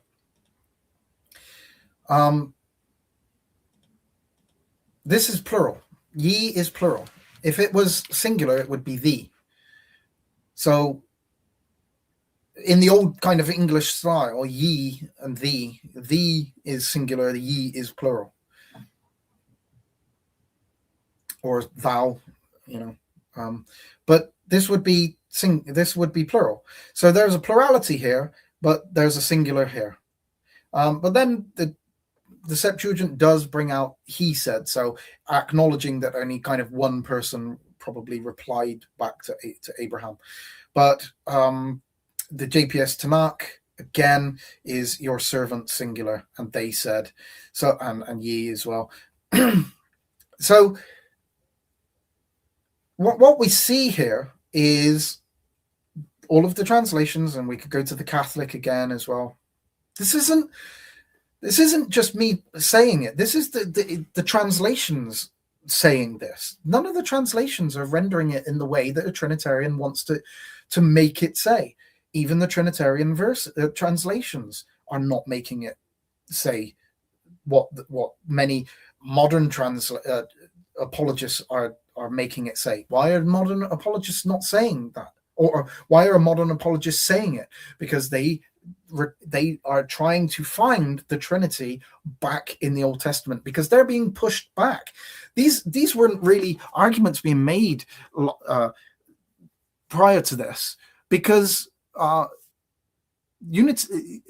Unitarian kind of faith was suppressed. Trinitarians took over, and Trinitarians still didn't bring out the Hebrew supposed triune God within these verses, even though these would be brilliant verses to bring out a triune God if it was really saying what the Trinitarians want it to say. But they have to force that reading back into the Old Testament, because they know that there's problems if the Old Testament doesn't teach the Trinity. The many Trinitarians that have gone before haven't had that problem, because they haven't been dealing with this type of argument. Now, I do want to kind of show. Now, I could delve deeper into Genesis 18, but we won't delve past that. What I want to bring up now is Exodus 22:14. And I'm just going to show you a few other places where this plurality is within the persons and not within the plurality of God. So, Freddie, if you could read Exodus 22:14 for us. And if a man borrow aught of his neighbor, and it be hurt or die, the owner therefore being not with it, he shall surely make it good. Well, that owner is plural. Why is owner plural? Because this is not referring to the plurality within the owner. This is referring to, there are two kind of ways you can understand this, that when something belonged to a man, that it belonged to his family. It was a family thing. So the owner is owners, as in the plurality of the owners who own it. I wouldn't really understand it that way myself. I would more say that because this is talking about all men, if you borrow something from any man, right, then the owner of that being the plural, being any of these men that you borrow it from,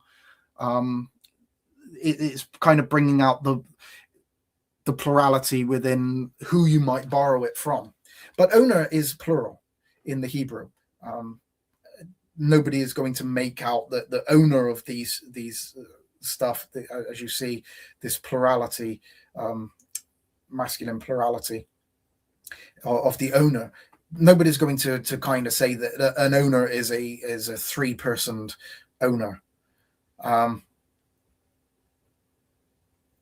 then we want Genesis 39:20. So I'm going to bring up Genesis 39:20.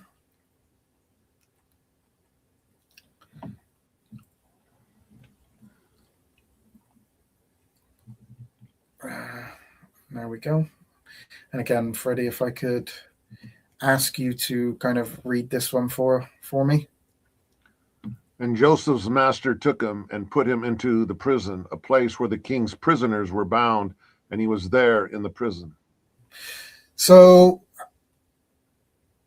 Joseph, his master, took him. But Joseph's master is plural. So is the master plural? Or could this be referring to a plurality of masters that Joseph had? Those in charge of him, those that were over him. There is another way of understanding this, and that is the plurality of kind of excellence. So you could understand this as a plurality of excellence.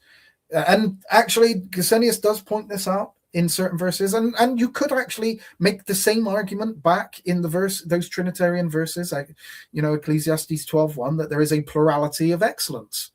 So the master is being referred to as a plural because master is authoritative, and so Joseph's master is plural over him, not in a ontological sense, but in an authoritative sense. He is a master, plurality of master over Joseph. But whichever way you want to understand this, Joseph's master is certainly not being referred to as a plurality of persons within the one master, but he is certainly referred to in the Hebrew as plural. But if we go to the parallel Bibles, again, it's singular master. Why? Because again, nobody's understanding this Trinitarian argument, that we have to look at the plurality and make it demand that there's always a plurality, that it must mean that this becomes plural. Nobody makes this argument. Now,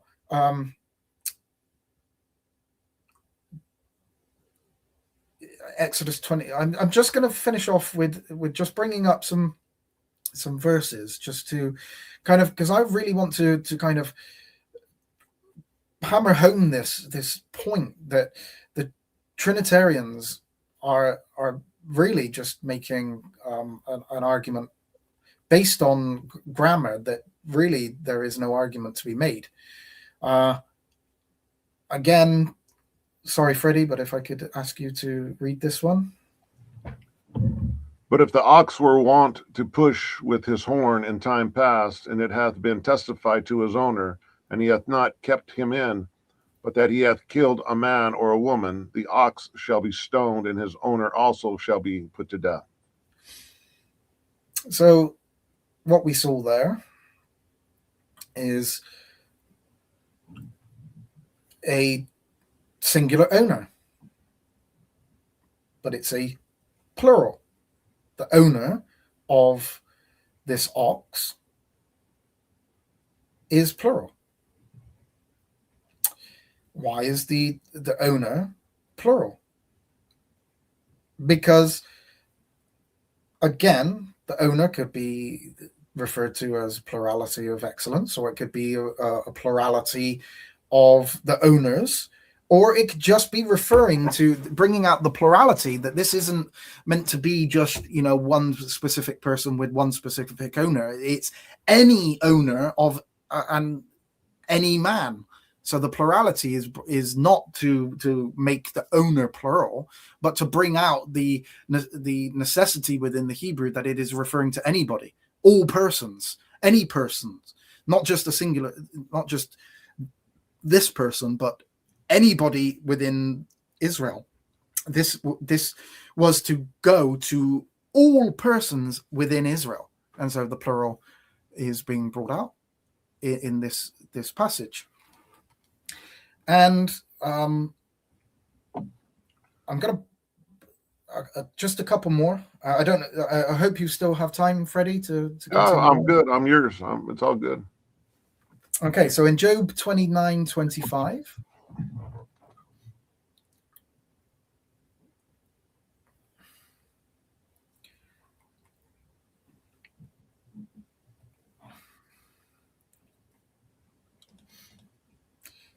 So in Job 29:25, and I want to bring up the parallel again. And if you could read that one again for us, Freddie. I chose out their way and sat chief and dwelt as a king in the army, as one that comforteth the mourners.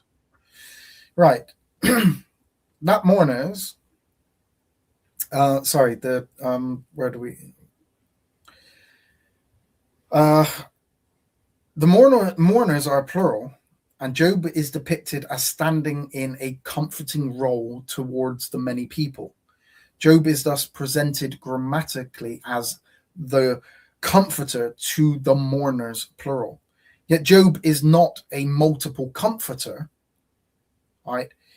He is the comforter to the mourners, the plurality of the mourners. Now, this does get brought out, but he is the one standing as the mourner or the comforter of the mourners, right? So the mourning, the ones mourning, Job is the comfort of each individual person. And I want to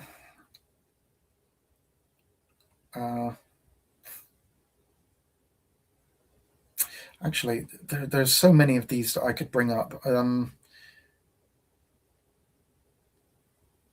Let's bring up Genesis 43:3, because this brings back that panim. So that word panim, which we saw back in Exodus 33:14, well, we see it again here, but referred to as a person. So actually, let's bring, if you could read that one for us, Freddie. And Judah spake unto him, saying, the man did solemnly protest unto us, saying, ye shall not see my face, except your brother be with you. So you shall not see my face, except your brother. Now, when we go to the Hebrew, we see that my face is plural. But it also follows the you shall see my face. Joseph isn't plural. He's referring to the plurality of people that won't see his face. Your brother with you, the plurality of the people, but Joseph is the brother of all the people. And he is with you. But this panim, face, pane, is plurality. But it's referring to Joseph. But all of the verbs are, and the nouns here are plural, because it is referring to the plurality that Joseph is to the people of Israel. He is a brother to the entirety of his people. He's not a singular brother. He is a singular brother, one person, not a multiple of persons, but he is a brother to each individual, just as God is a creator to each individual person. He is a husband to each individual person. He is the maker of each individual person. Joseph is not plural. He's not a plurality of people. But we'll go back to Abraham. Genesis 24:9. We'll just have a look at Genesis 24:9 yet again. This is Abraham, where he is sending out his servant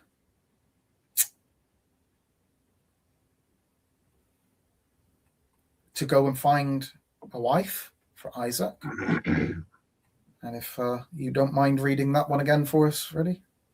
So the servant put his hand under the thigh of Abraham, his master, and swore to him concerning this matter. So Abraham, his master. Abraham is a singular person, as we already know. He's already been referred to as a plural. But the servant put his hand under the thigh of Abraham, his plural master. Why, again, is the plural of Abraham coming out? Why is Abraham a plural master? Well, again, we could make the argument that Abraham is authoritatively plural, a plurality of excellence. We could say that Abraham is three persons, or we could say that Abraham represents his son Isaac. And so as the servant is representing both Abraham and Isaac, because he's going out to find a wife for Isaac, that the master here represents Abraham and Isaac, because it is the two persons, because we know that Isaac is the child. He's classified as the eldest child of Abraham within the culture. Although he isn't the oldest child, he is the eldest within the lineage that we're following, and so he is the master of the servant also, because what is the son's is the father's, and he will inherit that. But he is being sent, this servant, to go out and find a wife for his masters. Isaac, representational through Abraham. And so the plurality of master doesn't mean that Abraham is plural. It means very likely that we are looking at, in some way, Abraham being a plural of authority, or Abraham being the plural in representation of his son Isaac. But what we certainly are not arguing is that Abraham is a plurality of persons. And now you might say, this could be overkill, but I'm going to keep going, because there's a couple more verses that I would like to go to. And we're going to go to Genesis 42:30. And if you want to bring that one up for us, Freddie, read that one. The man who is Lord of the land spoke roughly to us and took us for spies of the country. So the man who is Lord of the land. The Lord of the land is plural. So this Lord is a plurality of the land. Now, he spoke to us. So why is the plurality, the Lord, plural? Likely to agree with the us that he is speaking to. The plurality doesn't go from the us to the Lord being plural person, but the Lord being the one that spoke to us, the people, is plural because he is speaking to them. So the plural goes from the Lord to the people, as in the exact same way as the plurality of the creator goes to the people. And so yet again, there is just the more and more and more of these verses. Now, should I bring up? Yeah, I will bring up Job 35:10, because Job 35:10 is an interesting one.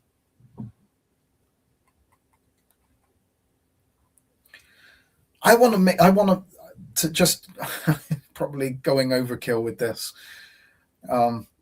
Maybe I'll stop in a second, but I just want to show all of these verses, because there are so many of these verses that, the couple that Trinitarians love to use as their proof text, and yet they want to ignore all of this. They don't want to go to so there you go. Freddie, could you read that as well? But none saith, where is God, my maker, who giveth songs in the night? So again, we have a plurality here. My maker. So is it saying that that the plurality is in the maker, or is it in the plurality in the no one that says this, that where is God my maker? All right. The people, none of the people say, where is God my maker? The plurality again is into the people. There's all of them are being addressed. And there is a lot more going on in that particular verse. But I'm not going to bring all of that up. I'm going to bring up my slides again and just finish off with the direction of address and why it matters. Because some people like to argue, and I have heard it argued, that actually the plural goes in Genesis 18:15. It's singular with a plural ending, but in the Ecclesiastes there's a plural with a singular.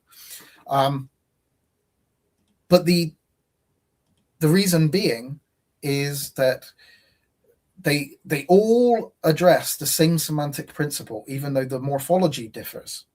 The plurality is placed where the relational pressure lies, not according to a fixed grammatical slot, and not to a singular plurality of being. It goes, where is it going from? From Abraham addressing to the plurality of people. From the people to the singular of God, or the plurality of people to the singularity of God. So Abraham is one servant. That should say one servant. He is one man serving many, whereas God is one God relating to many. He is the creator of many. He is the maker of many. And I'll just bring up a few what people have said about this. Do you mind reading this, Freddie? There's quite a bit there to read, but I don't know if you. The word for creator is strictly the participle of the verb, which is translated create in Genesis 1:1, Genesis 1:21, Genesis 1:27, and as a divine name is exceptionally rare, occurring only here and in Isaiah 40:23, Isaiah 44:15. It is plural in its form as Elohim. The word for God is plural, as the Holy One is plural in Proverbs 9:10, Proverbs 33, Hosea 12:1, as expressing the majesty of God. Right, so this is the Cambridge Bible for schools, and they're saying that actually that brings that the Ecclesiastes 12:1 is bringing out the majesty of God, the plural of kind of excellence. That's not me. That's a Cambridge Bible for schools. And there is I won't get you to read all of that, Freddie, because that's quite a bit there. But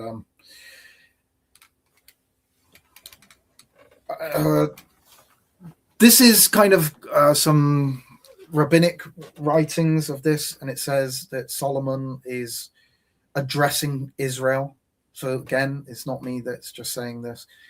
That Solomon is addressing the plurality of Israel. Remember your Creator to Israel, not to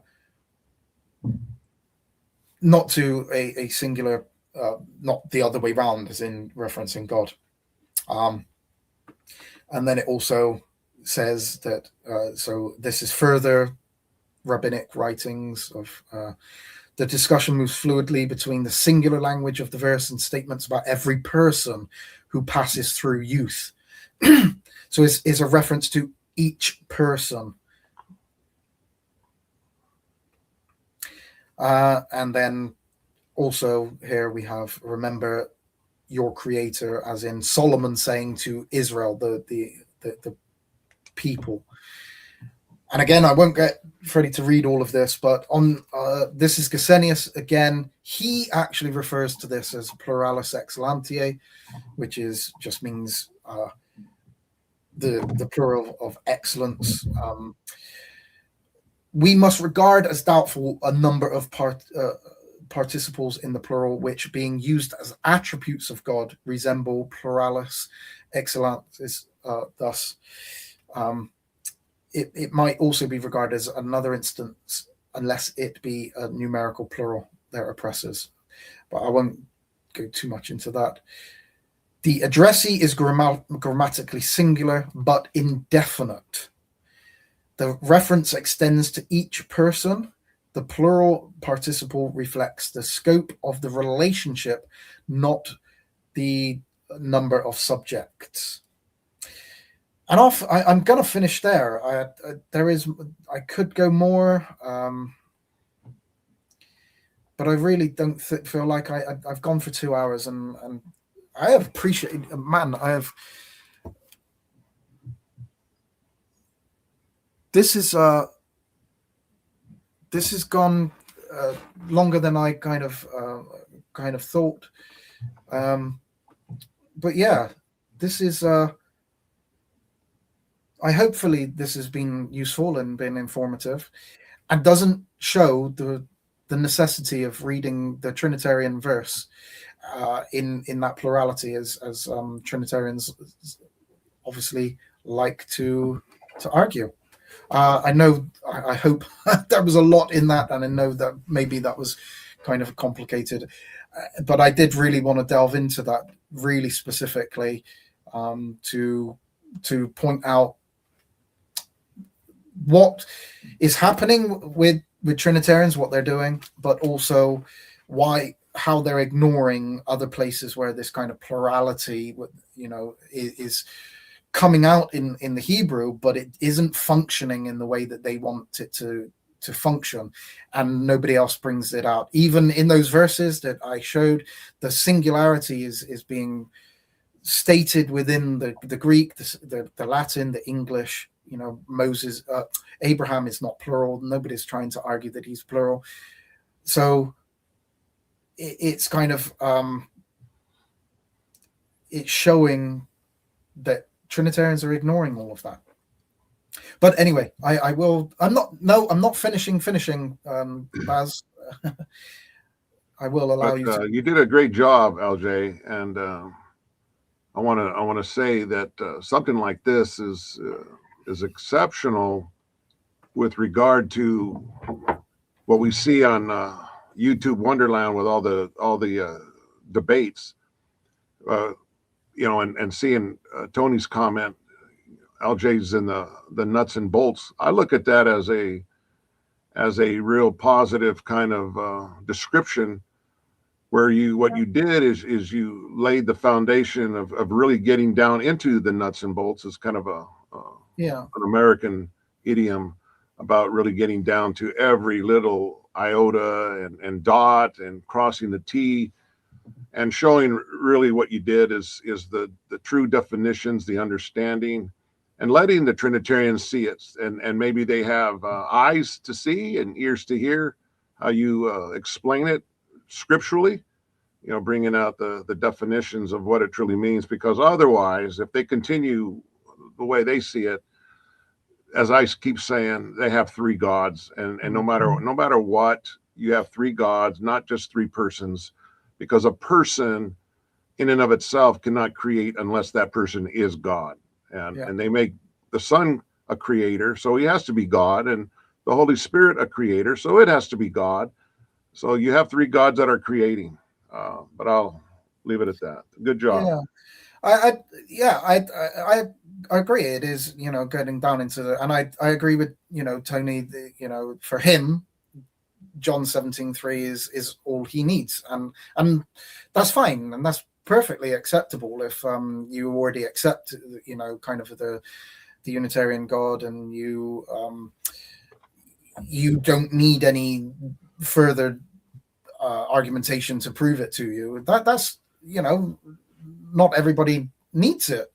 There are Trinitarians that wouldn't delve into kind of all of this. They just accept the Trinity as what it is. But this isn't to convince people like really you or Tony to that Unitarianism is true.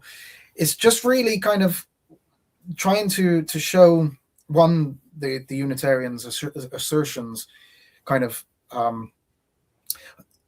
I'm not even going to say, you know, I'm showing them wrong, which I think that it is, and I think that it does show them wrong, but that there are other understandings, there's other ways that you can understand this, and there are other verses that you're not delving into and that you're actually ignoring.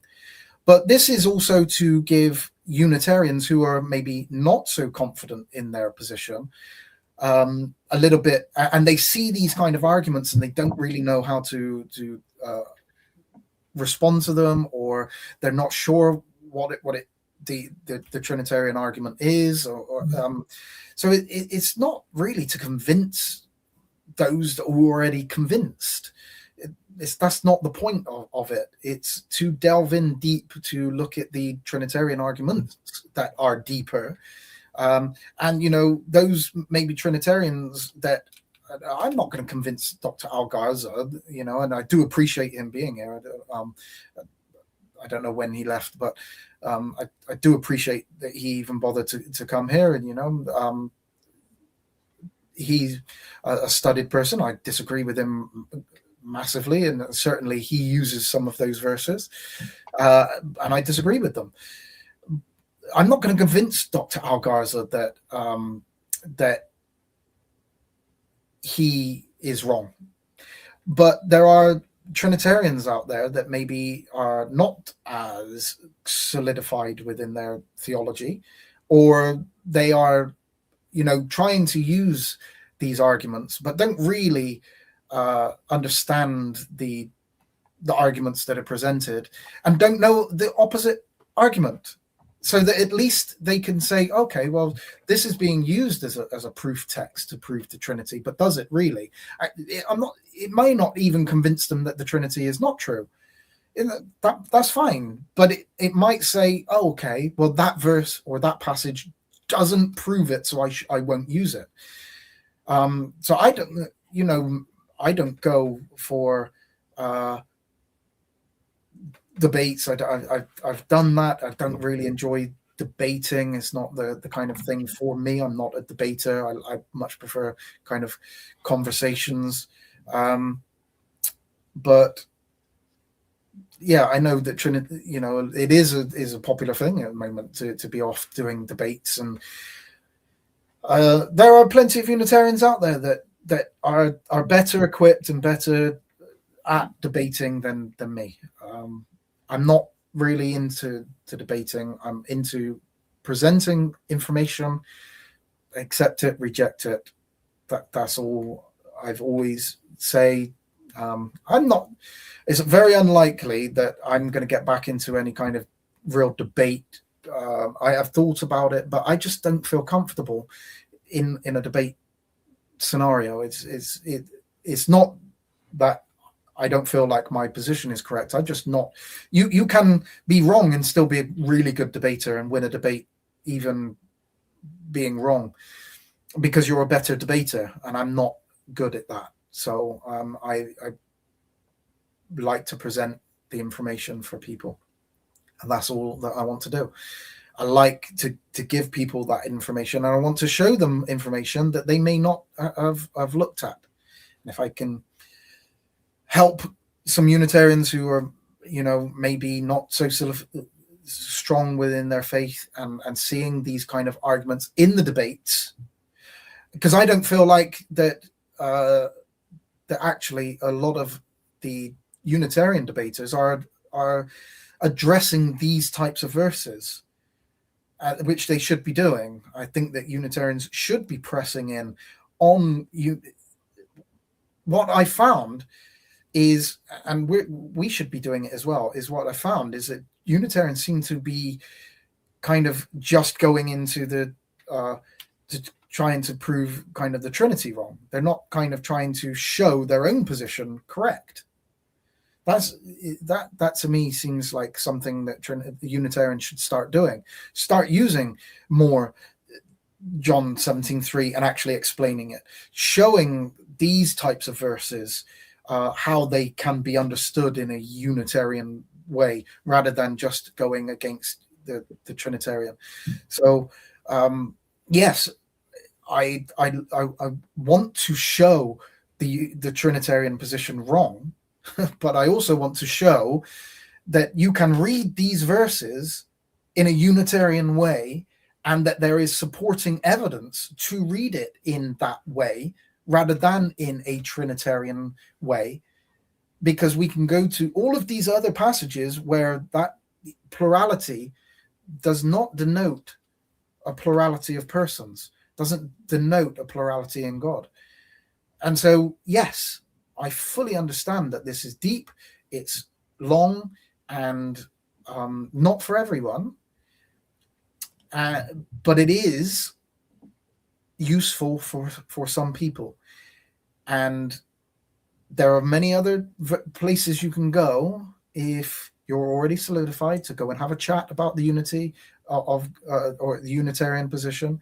There are other places that you can go, and I'm not talking to anybody right now. I'm not saying anything negative to anybody. Just saying that there are places that Unitarians can go to have that discussion with other Unitarians, and there are places where you can go and get a teaching that is very, very surface level. That's not me. That's not my channel. If you come into my channel, you're going deep. You're going to go into it. I don't do many studies. I only do a couple a week, maximum. Sometimes only one. And so I want to, and it's only for a couple of hours. I want to go deep. I want to look at all the information. I want to give people information. Take it away, do what you want with it, but I just present the information, and that's it. So for me, I think that these studies are important. They are needed, and I think that we should have more of it to give Unitarians more, even those that are confident in their position, something, they are going to discuss with a Trinitarian sometimes, and they might not know how to answer these verses. How do I answer, something that I can't see in the English translation, and I don't speak Hebrew? How do I answer that? How am I going to answer somebody that is the Hebrew speaker? Like Dr. Algarza speaks Hebrew. He studied Hebrew. I don't speak Hebrew. How do we do it? Well, is just taking somebody's word for it, their assertion, or should we delve into it deeper and have a look? So, yeah.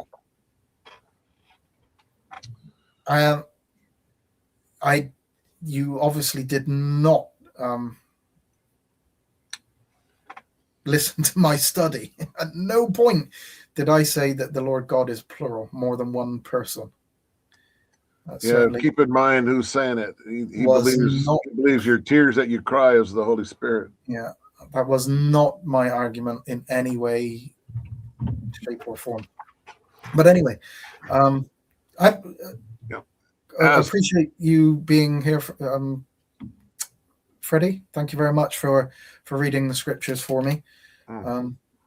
My pleasure. That was thank you for inviting me. That saved me. It saved me a lot, even though I did speak a lot. You did save me a lot of, and it always sounds better in your voice. That's just Well, I thank you. I appreciate it. I don't know why, but I appreciate it. Thank you. It just does.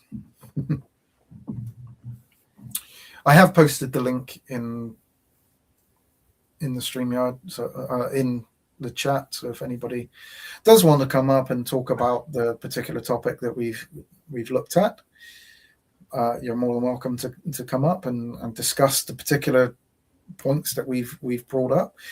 on this particular life study. As Tutek posted a really good scripture, Isaiah 44:24, where it's and it's speaking in this term that the Creator, because it says God alone by Himself. That's really not good if God is three in one.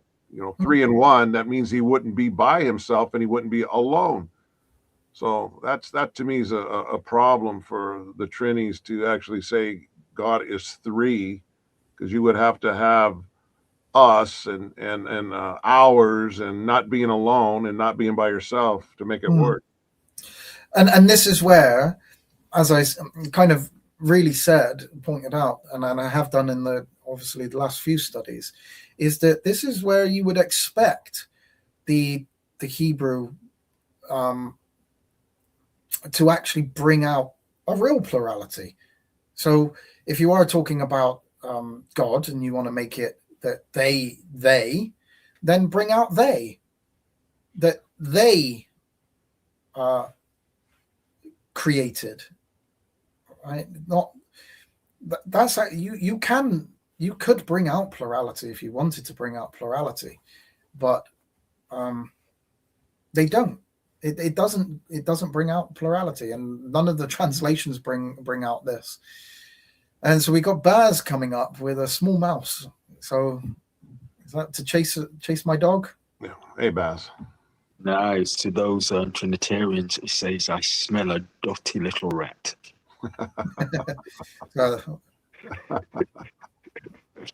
Yeah, and you know what?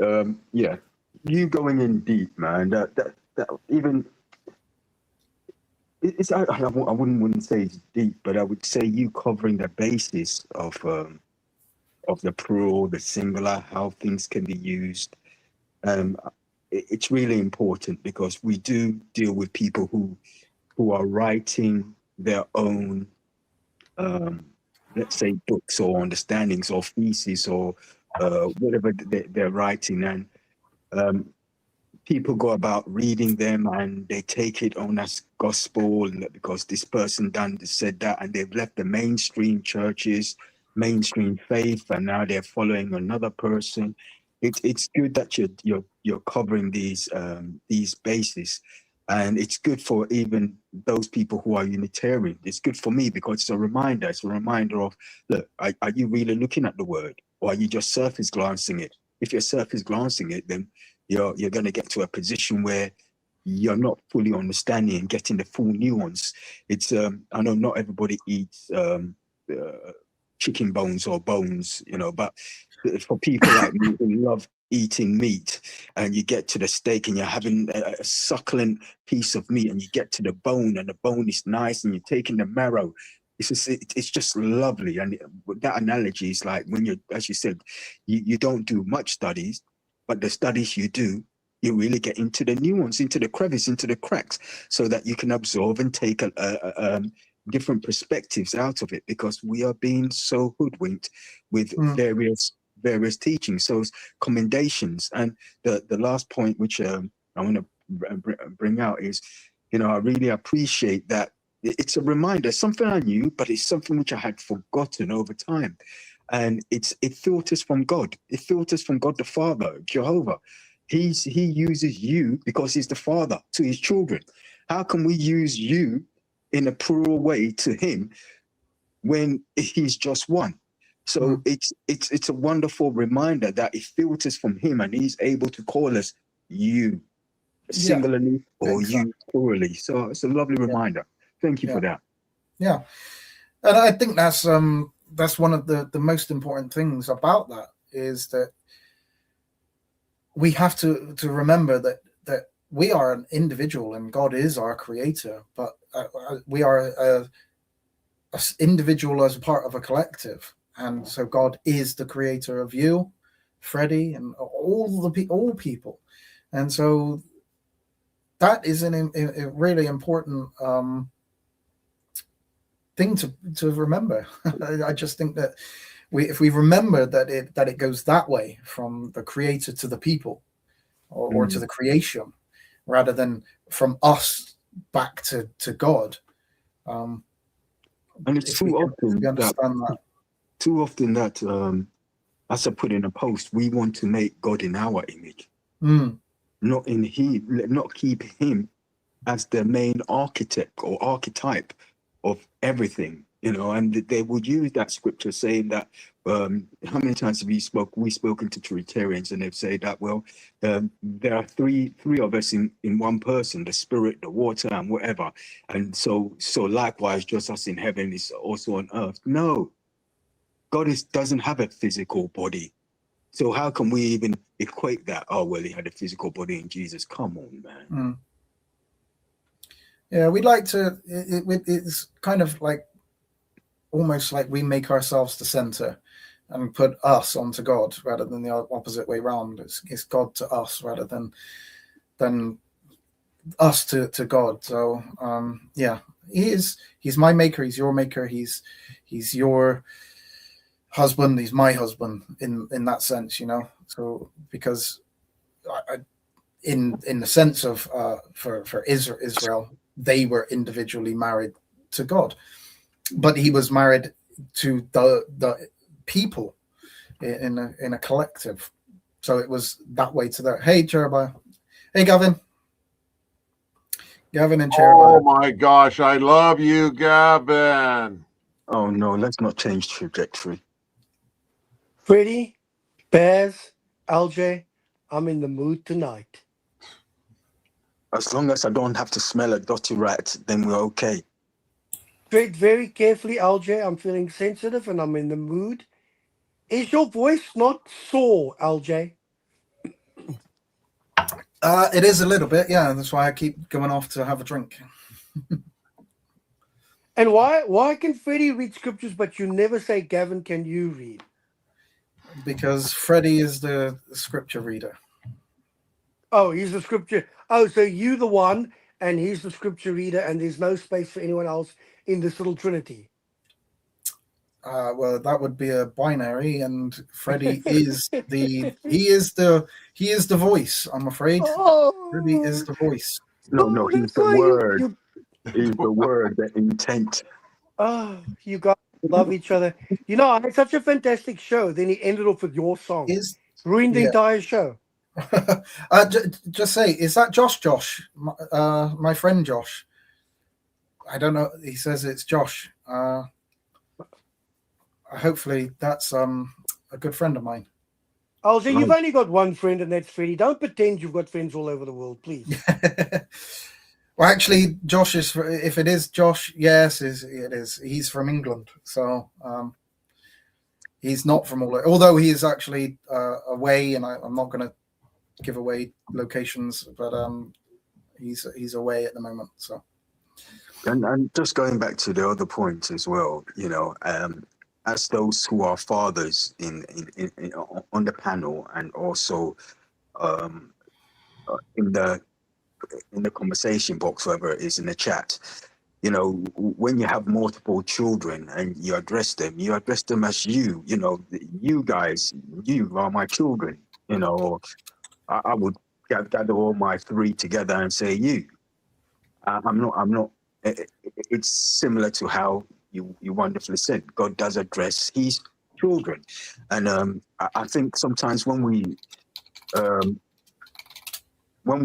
alienate ourselves from calling him the Father, we fall into a trap where we become distant from him. I think it's really important, because when Jesus expressed to the nation of Israel, look, call him Father, haven't gone to the Father.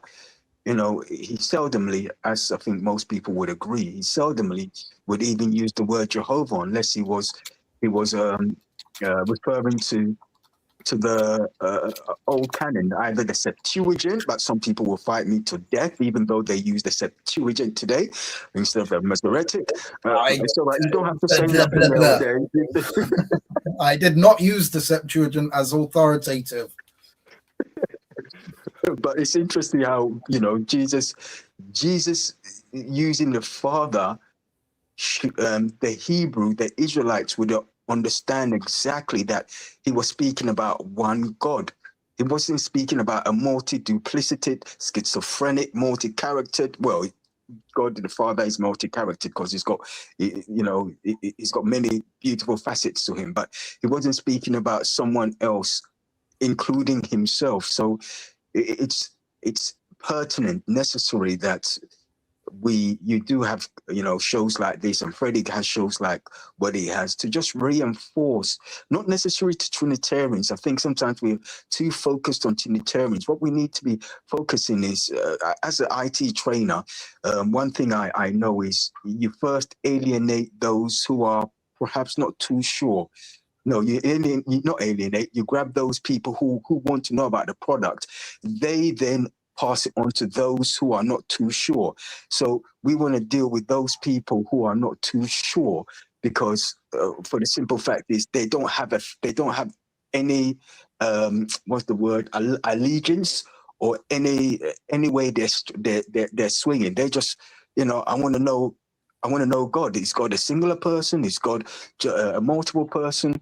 Let me find out. And shows like this, focusing on those people who are the maybes, are very, very important, rather than just focusing on Trinitarians. They've made their mind up. We will never, ever change a Trinitarian's mind. It's only going to be the Holy Spirit and pure conviction on their behalf to find out what the truth is, or who God is and who Jesus is. That is the only thing that's going to change them. But those people who are not too sure, those are the people we need to focus on, and we should continue to endeavor to teach how to research, like what you're doing, research for themselves in order to get the full gist of what is being said in the scriptures. Sorry, Yeah. speaking a lot. I think it's important that we address the arguments that are presented and show the opposite kind of argument, and give people the full information, not just one-sided of that. So they get the Trinitarian side, but how often do you hear the Unitarian side of this, and the information that is presented backwards? So yeah, hey Gavin, do you want to go, or? No, I'm happy to listen. Believe it or not, Charles J. I don't want to shock you, but I can listen. Okay. Wow. Maybe your voice is hurting after the 2-hour chat you did earlier on. Don't you come with your sly, underhanded comments, LJ. You're not going to raise my blood pressure. I'm sorry. Hey, Jeremiah. Shalom, shalom. Kereb, Kerebia, Kereb.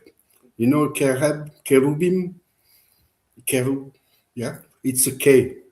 But anyway, doesn't matter. Sorry. It's Kerebia. You have it as... Sorry, anyway. I've always called you Jeremiah, but it's Kerebia. It's K. Okay, sorry. Apologies. Apologies. But, anyway, you didn't know. I shall, from now on, call you Kerebia. Kerebia. Okay. Yeah, 2 points you made, very important. And I told sometimes, the idioms, you said to go deeper. We have to go. We have to go deeper. We got to go deeper. Because when you go deeper, the surface you read is not the truth. Like when Jonathan the Baptist, where there's no insect. That's in Aramaic is another species of grain. It was vegetal, but it's and it's connected to what you say. Both. Second thing is we have to occupy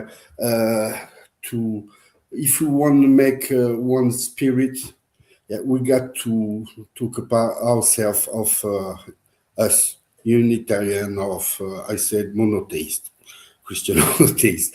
Yeah, we have to look Panaim. Yeah, we got to look ourselves And our difference, like you said, two things very important. And if we go by this way, we're going to go deeper and upper. Yeah? It's a change of register of speech. All these languages, the word. Yeah, good job. Thank you. Thank you to welcome me. Okay, well, I appreciate you being here. I appreciate you listening in. I hope people have managed to get some good information from it, and it helps somebody, then it's all worthwhile. So, hey, Freddie, do you want to go say anything? In that you've been here a long time and you've done a lot of reading, and maybe you want to chime in a little bit more, or maybe actually Freddie said that he had to be right back. Okay, so maybe Freddie's not quite back yet. Baz, Gav, either one of you want to? Baz has changed his. I can't even pronounce plurality. Plurality. I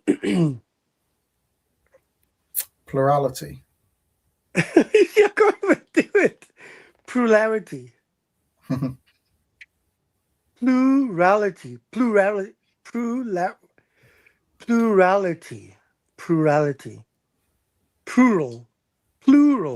Plurality. It's a tongue twister for me. I could never quite say it properly.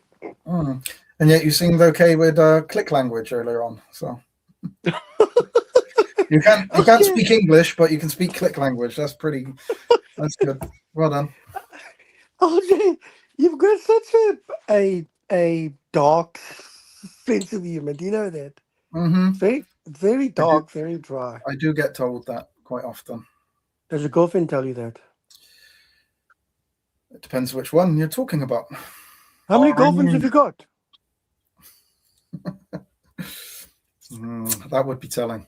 Oh, no, you know that he can't do that. He's been preaching Christ and preaching God, man. And then he's saying, I'm King Solomon. I could have as many. I'm allowed. I go under that rule now, under the Solomon rule. But look at him. You're looking quite smooth tonight, LJ. Have you applied a filter to the screen or something? Because you're actually looking handsome. What No, is it a filter? I don't even know how to put a filter on. So no, this just is me in the way, looking tired as normal. But yeah, I've had a bit of a shave. Did you have to do a lot of preparation, because it sounded very intense?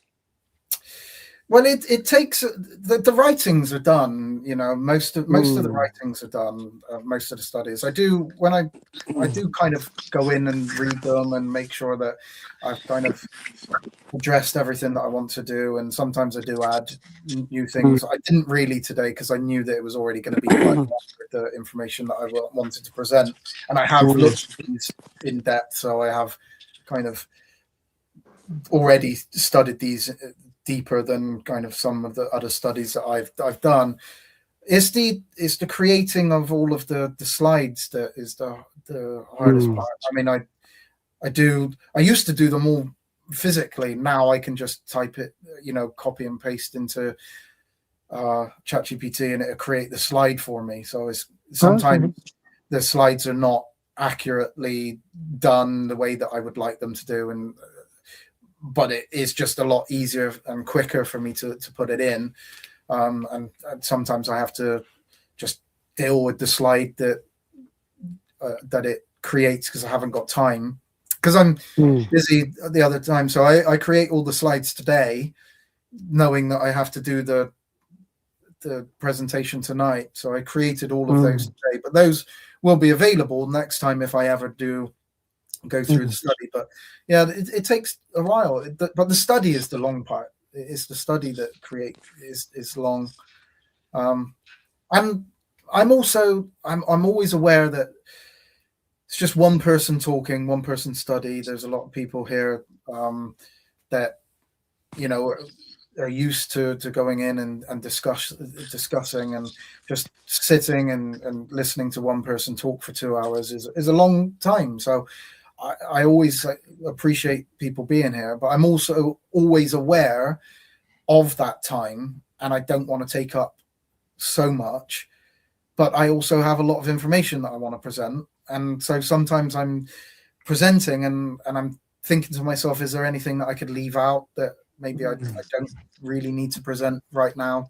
Like, I could have gone for another hour. There's more information. I could have brought up more verses. I could have delved into other things, but I think 3 hours is too long. I think 2 hours is enough. Yeah. Anyway, yeah. See, Yeah. I'm boring you now. No, Thanks. no, I've had a long day. What's your next topic? I don't know. I never know the topic, and I don't want to just do Trinitarian topics. I would like to do other kind of studies as well. I've actually thought that I might do the study on Jesus in the Garden of Gethsemane, and what he actually, that do a full study on the cup and Jesus. Oh, LJ, I must tell you, I was surprised with that cup thing, dude. Okay. And Jesus up on the cross, and what he's referring to when he says, my God, why have you forsaken me? And yeah, that also was surprised about your view. Yeah. So I might delve in and just present my full view so that people actually kind of understand my view. Whether they agree with it or not is another thing. But at least they will kind of understand where my view kind of comes from and how I interpret those particular parts of Scripture. So I might do that one. I don't know. Yeah, do that one. It would be interesting because I was very surprised because I've never really come across that perspective before. But that might be something that people might be interested in. I'm also aware that I don't want to just do studies for myself. Other people I actually think that topic's very interesting for presentation as well as for participation. Okay. Well, yeah, then I might do that if others would like to delve into that. Yeah, that one I'd actually want to listen to very carefully because I called Freddie about it and I had a chat with him, and I kind of shared my views. I just think it's interesting you actually bring that up tonight because that, for me, that would be very, very interesting. Okay. Well, that certainly will be one that I do. I also do want to do specifically, well, actually two on the King James, and I know Baz is going to. He's already starting to pull his hair out. What of the King James do you want to discuss now? So the first one I want to do the evidence for 1 John 5:7. Okay. I want to present the evidence that I'd be interested in that one as well, actually. Yeah, that people won't, or the vast majority of people don't know.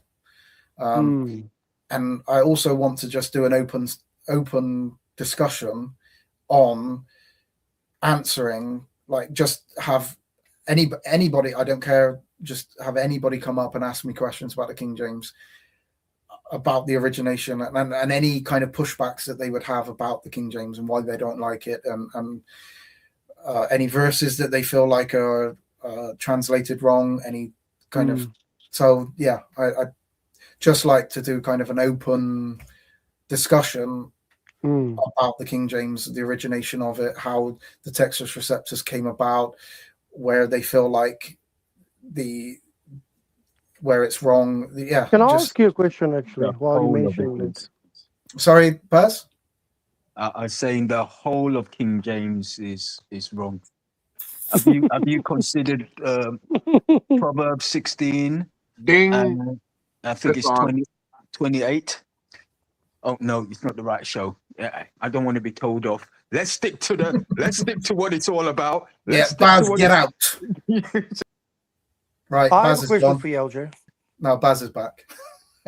Actually, why is Baz there? No, he was up Did there. I lose you? I think I lost you. I'm going to have to go out and come back in. Hold on. Okay. Sorry, Baz. I had to remove you there. He was bashing the King James. I've got some bones to pick. They're not bones to pick. Just some questions to ask in due time. You know. Okay. Well, like I say, I would like to do a presentation on that. So, Can you hear me? more not. Yes, we can, Gavin. Not a presentation of it. Just really right from the beginning. Just have an open discussion on the King James and yeah, even down to the Septuagint. So delve into the kind of Septuagint as well. So I have a question for you. We'll start from when it was created. Mm-hmm.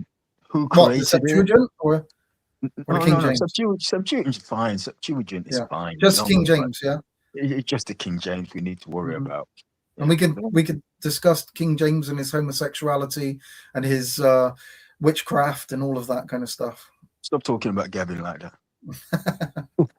Well, Gavin did I thought he was doing a quick change act earlier on. I was identifying as something, okay? I was identifying as a Mexican in a poncho. I think you were identifying as something that King James might have been identified as. You got a very small pea brain, you know that.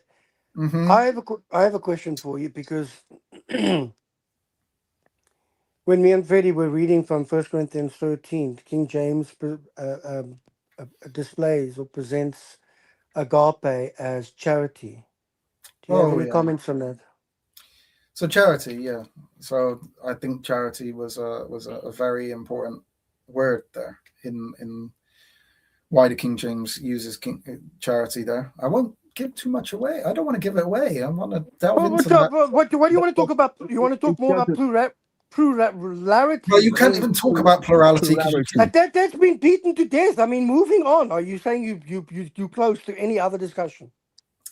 I'm not close to any other discussion, but I'm not going to discuss the King James. Well, you don't have to go to the whole thing, just that passage, one point. Are you able to answer? I want you to bring that up on the King James discussion. Oh, please, man.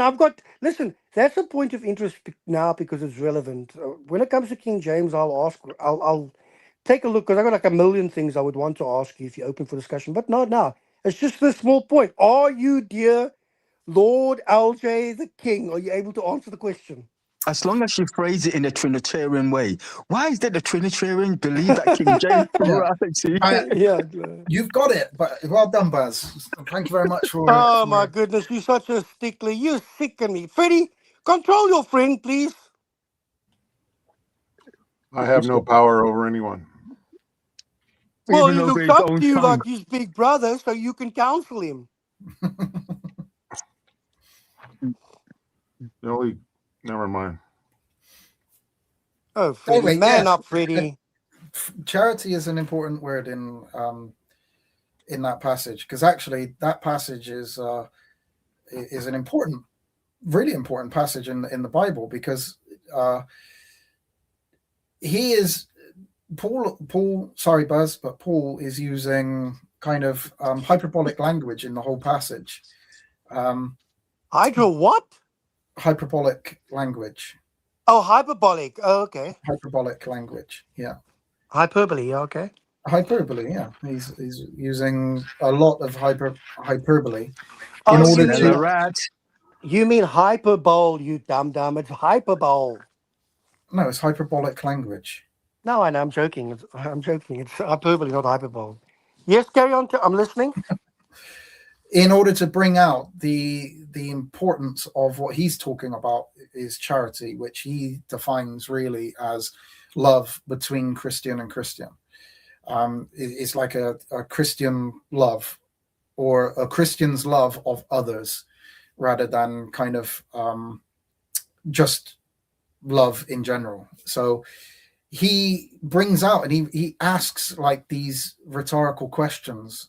And he says about what is important to him. You know, when he talks about talking in the tongues of angels, he's not saying that he does talk in the tongues of angels. By the way, he's saying he asks the statement, even if I did that. He's not saying though I speak in this, if I. In fact, actually, let me bring it up. Yeah, Oh, please do. now you're delving into it, are you? Well, if I'm gonna delve into it, I'm gonna delve into it. I'm not telling you what to do. I'm just No, asking a nobody question. tells LJ what to do. Don't you know that by now, Baz? Only Freddie can tell him. That is actually, that's true. Freddie, tell LJ off. He'll listen to you, Freddie. Tell him off. It's not time to get off the plane yet. Oh, you're so low. You know that. You are low. So I am going to bring it up sorry, Baz, but it's coming up in the King James Bible. You know, earlier on, you had to go on and explain ye and thou and that. You know that. Yeah? Yeah, I did. Okay. But they are important. Thee and thou are important because, like I say, you don't know when you're talking to a you plural or a you singular or a thee or a, so is the thee and thous become actually very important and they should be brought back in all English translations. You serious? Are you having a laugh? Yep. So this here where he says, though I speak with tongues of men and angels, this is a if question. If I speak in the tongues of men and angels, all right? It's a rhetorical question that he is asking. And I think actually other translations do bring this out. If I speak, if I speak, Okay. if I speak. So he's not saying... Actually, what scripture is that? I want to look at it in the David Bentley art. What's it? 1 Corinthians? 1 Corinthians 13:1. We'll start off in the beginning. Okay, let me look it up. You can carry on. I'm listening. Yeah, so he's asking like a rhetorical question. If I speak in the tongues of men and angels, but then he's contrasting if he did this, if he didn't do this, if he didn't have charity, if he didn't have this love, then his what he says is nothing. It just sounds like brass or a tinkling cymbal. It doesn't mean anything. It isn't. It's just words. It's just noise. Because you can say, or you can do all of this stuff, but if you don't have the charity, then and all of this passage is trying to bring out the importance of this love, and that he keeps going on. And though I have the gift of prophecy and understand all mysteries, did Paul understand all mysteries? I don't think Paul understood everything. Hey, LJ. But, yeah. Sorry to interrupt. Can I? And honestly, please pick up where do you want to finish before I interrupt? No. Go ahead and finish. No. Oh, okay. Just to confirm with you, but don't lose your thought because I want to hear what you have to say.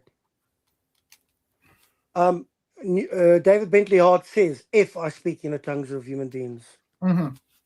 Beautiful. Okay, sorry. Continue. Yeah, because it is like a rhetorical question. No, that was interesting No, I because think he was focusing on the part where it says human beings. If I speak in the tongue of human beings. let me take a look. That's what you just said a minute ago. If It says this. If I speak in the tongues of human beings and of the angels, what shall I have love? Yeah. So he's just saying, if I speak, it doesn't matter what I'm speaking. If I don't do it with charity, with love, right, then it's pointless. It means nothing. It's noise. So it just comes out as sounding brass or tinkling cymbal. And then he's continuing on, and each time he's bringing out this charity love that he's trying to bring the importance of. And though I have the gift of prophecy and understand all mysteries, but this is also rhetorical questions, and all knowledge, he doesn't have all knowledge. And though I have all faith, he doesn't have all faith, so that I could remove mountains. He didn't remove mountains. If he could do all of this, but he didn't have charity, he is nothing.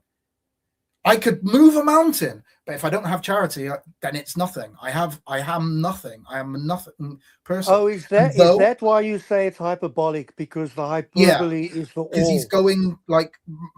going bringing out the all of this kind of stuff that he could be doing, but it's not stuff that he is doing. Like, so he's exaggerating. You'll actually see this in this verse. Verse 3 is important here. And though I bestow all my goods to feed the poor, Paul didn't give everything to feed the poor. He didn't give anything to feed the poor. Sorry? He didn't give anything to feed the poor. But he's saying, if I did this, don't attack Paul. And though I give my body to be burned, he wasn't burned. He gave the poor bread, Baz, the word of God, life, bread. He did give them that. But he says, though I give my body to be burned, he's saying, even if I gave my body to be burned, but he doesn't have charity, it profiteth me nothing. So who was he digging at then? Then he goes into the charity. So then he tells what charity is, that it's long-suffering, that it's kind, it doesn't envy. This Christian love, charity, doesn't puff itself up, doesn't do any of then. So he's then clarifying, what this love actually does. Yeah, but my question, LJ, is who was he digging at? Which of the apostles got burnt? Who was he digging at? I don't know that he was. I think I think it is just this rhetorical. I put myself on mute. This rhetorical language that he is just trying to kind of show everybody, the readers that he's writing to, the importance of the charity love, this Christian love. If he doesn't have that, he could do all of the other stuff. He can be the world's, most faithful person, but it means nothing if you don't follow within this Christian love. And that's why in verse 4, then he goes on to clarify what this kind of Christian love does, this charity love. So yeah, that's really quick. So really can I ask you basic something? Additional question. Now, don't get all sensitive and don't get all uppity, okay? Because you are a very sensitive little character, you. Can be. Well, you normally are, dude, 99% of the time. 99.9999999. So You what's the might catch question? me on a good day. So what's the You never question? know. Is this a good day, first of all, LJ? Are you in a good mood? Is this a good day? I'll find out by your question. All right. And how many times you ask me it. Oh, rephrase there he it. goes for a personal dig at Ominous. Did you hear that, Baz? He's trying to attack me. I just want to hear the question. That's all I'm want to hear. We'll get That's there all. eventually. Go on, Baz. Okay. Go on, Gav. Go on, fire away. LJ, are you sure you're not being partial and subjective? Because this is my first question to you, because I actually don't know the answer, and I'm inquiring to see if you have the answer, because I've never looked into it before. But when me and Freddie were looking at the root meaning of that word charity, it was agape love. Mm-hmm. So that's like unselfish, Self-sacrificing love. And then from a witness perspective, one of the things that I loved was this explanation of agape. You can tell me if you agree with it, or if you want to take something away from it or add to it. Mm-hmm. That from their perspective, agape love was love that was based on principle, and that it wasn't necessarily evoked as a result of by merit. In other words, it wasn't something that bestowed upon a person because they were deserving recipients of God's love. In fact, to the contrary, it actually had nothing to do with what they were doing, because God even loves the wicked, Mm-hmm. So that relation isn't there. It's actually in spite of who you are, God loves you. But it doesn't mean it's devoid of meaning, of feeling. It actually, agape love it's not, whilst it might be a principled love, it's not stripped of meaning. In fact, it would be very much part of meaning, in that God would feel for individuals in the same way that Jesus would feel for individuals. So when the word agape love appears, and it's godly love because it's something peculiar to God, you know, because it says God is agape, God is that love. Is the King James, does the King James consistently use the word charity wherever the word agape appears throughout? That's my first question. No, it And it uses will be it. It does use it, but it uses it predominantly in that chapter. Okay, will so be- it does use it but- interchangeably. Go ahead, Baz. but it will be charis. Charis, I think that is a pronunciation, isn't it? No, Charis. not of this word in Corinthians, because What's the in what word is it?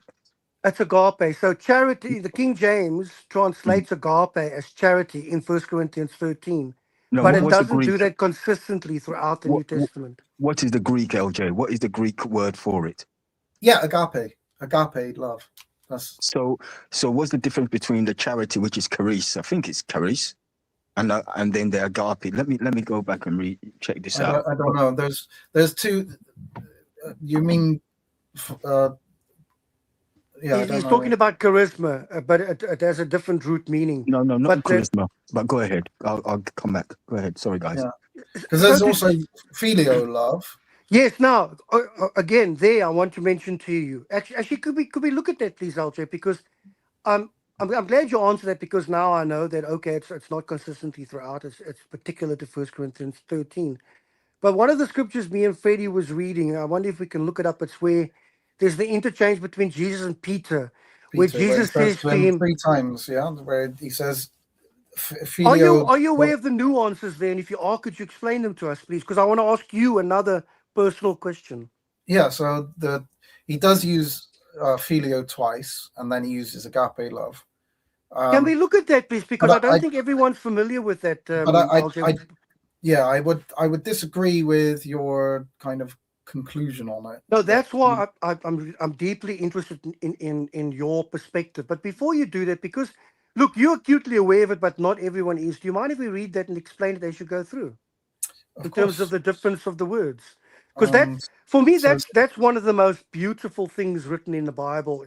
You know, if you were to say, I know you, it preaches well, but I think that's about as far as it goes. Oh, okay. No, I think it's deeper. So, look, I'm not really so much after it because it preaches well. And I must tell you, I haven't heard many sermons on that, to be fair. But anyway, let's go through it. Once again, so what word was it? Was it did you mention charity a minute ago? Or, yeah. So in 1 Corinthians.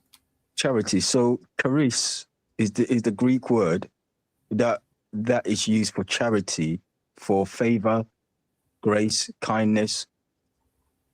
So not in 1 Corinthians, that Greek word there is agape. Okay. What verse are you referring to? No, I'm just looking at the Greek lexicon. No. We're not. When we're using charity, we're not using charity as in giving. As in giving to the poor. No. Okay. So yeah, that's not that's not the English word charity didn't have that meaning in 1611, or it might have had that meaning in 1611, but it didn't. That's not what they were using. It had the meaning of a love type to giving, but it wasn't like as in what we modern English would use charity as in, like to give to a charity or something. I was just trying to establish from both you and Gavin, because the word charity was brought up, not the same charity as you said we have come to know, but the Greek word charity itself. I thought I could see you guys connect it with agape, and I was saying no, it's two different words. But perhaps I'm misunderstanding. No, I'm with you, Baz. I'm saying there is an explicit Greek word, as far as I can recall, for charity, the one that you mentioned. Yes. But that Greek word is not being used in 1 Corinthians. In 1 Corinthians, the word used there translated as charity in the King James. Because we're not talking about that type of charity in the King James Bible. They're not using charity in 1 Corinthians 13 as the type of charity that you are referring to now. Okay. That's why I don't like King James. even the Greek word that you're speaking to, you actually stated that correctly. But the point is in Corinthians, regardless of that Greek word or the use of the word charity, in Corinthians Yeah, it's the Greek word agape that's used, translated as charity. But LJ is saying that it's not the charity you're associating with; it has to do with love between brothers, in effect. So it we originates from God, that charity. It's that agape love, as we all understand the word, but it originates from the highest kind of love from God. It's that godly, divine love that's directed to God, and then of course we have the other types of love. Yes, all that emanates from God. So, in that scripture, do you want to go through and discuss that scripture, the difference between the two, and also tell me how you say it's preached on, because I've never heard it being preached on really. Oh, what, you haven't heard? No, the preaching that Jesus was trying to move Peter from the filio kind of love to the agape God type of love. Oh, well, give us your perspective. I haven't heard that, but tell us your perspective. Well, really, because that's you not my mentioned you perspective. disagree. That's the perspective of preachers that I've heard. The normal, actually. so the common preacher. But before you give your perspective, do you want to go through those words and tell us the difference, please, LJ? What? Filio and agape. Well, what I'm simply stating is can we read that in the King James, that actually exchange, and look at the first question, the second question, and the third question to see what's being discussed? Yeah, because it's love. And Cool, thanks. Now let's take a look at that. Because and what the difference is between the first, second, and third, and what's your perspective on what you think it means. So the King James doesn't bring out. They translate it. I don't know if. I thought that was on screen, but it's not. How do you pronounce the other love? Is it Philia. Eros? Philia. No, not that one. Eros or Eros? Eros. Yeah, Eros. I don't think Eros is in the Bible, but nonetheless, it's Storge, Philia, and agape in the Bible. It's Greek. There's three loves. Yeah, there's three different. Well, there's three different. Four. There's different words for love in English, but then kind of we have different words as well, but they don't necessitate differences. So yeah, we in English, it's about how we use it in the context and how we use the tone of our voice with that love. And although they don't use eros, they use a different love. When you read Songs of Solomon, and that he uses specific love that a man has, or even Psalms a man has for a woman. So it won't be eros, but it's the same connotation as eros. And it matters. It depends on how many reallys do you put in front of that love you. Like really, I really, really, really, really, really, really. So like Gavin, like I really, really, really, really, really, really, really love you, Gavin. Thank that you. Means that now he wants to that take for you me, behind the bush.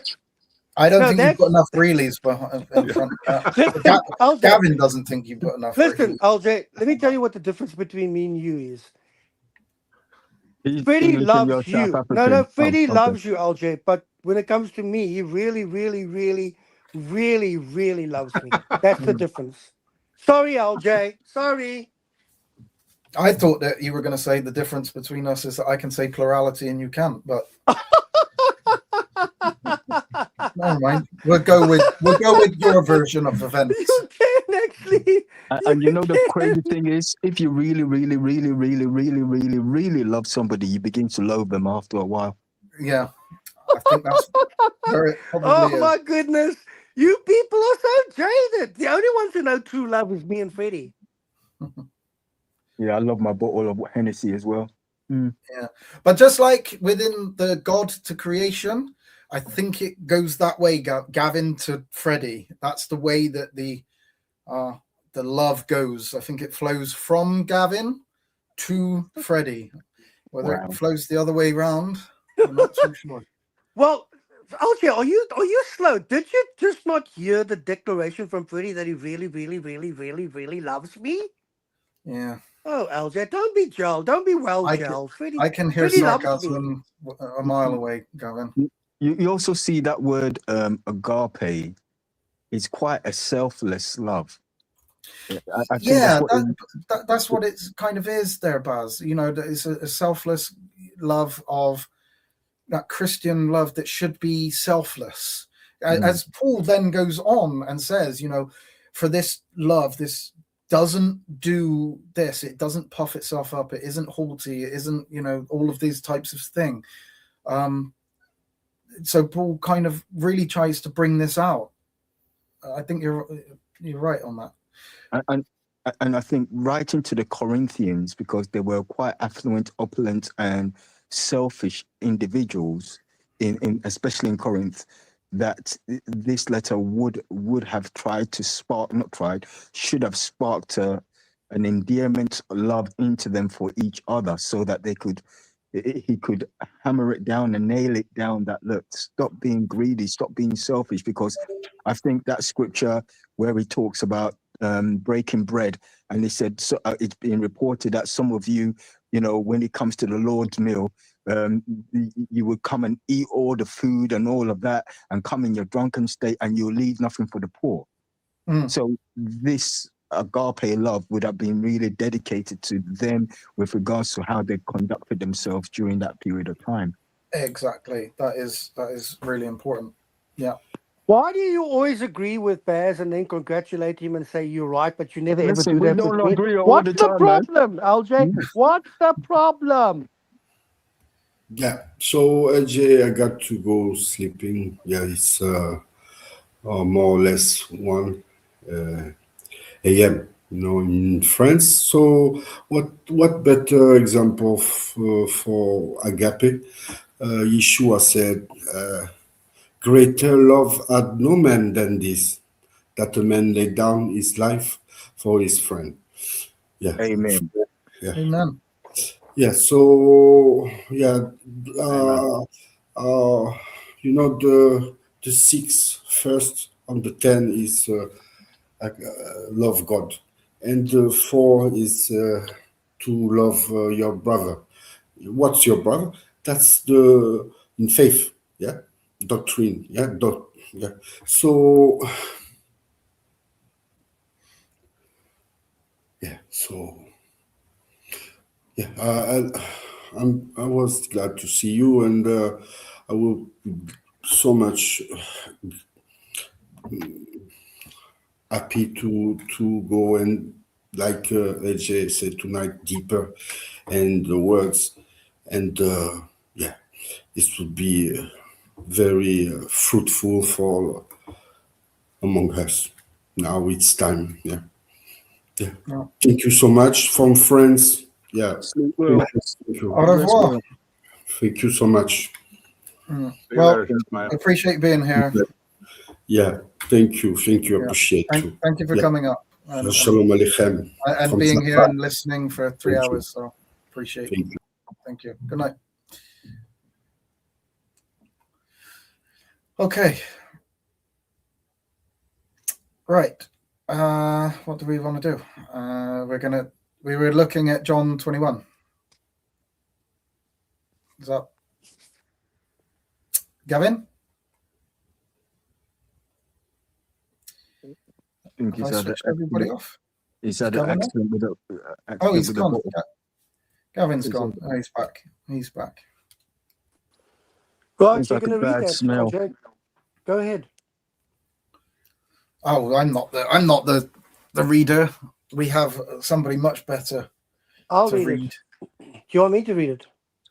I wasn't referring to you, but LJ, you can be such a cruel pig. Do you know that?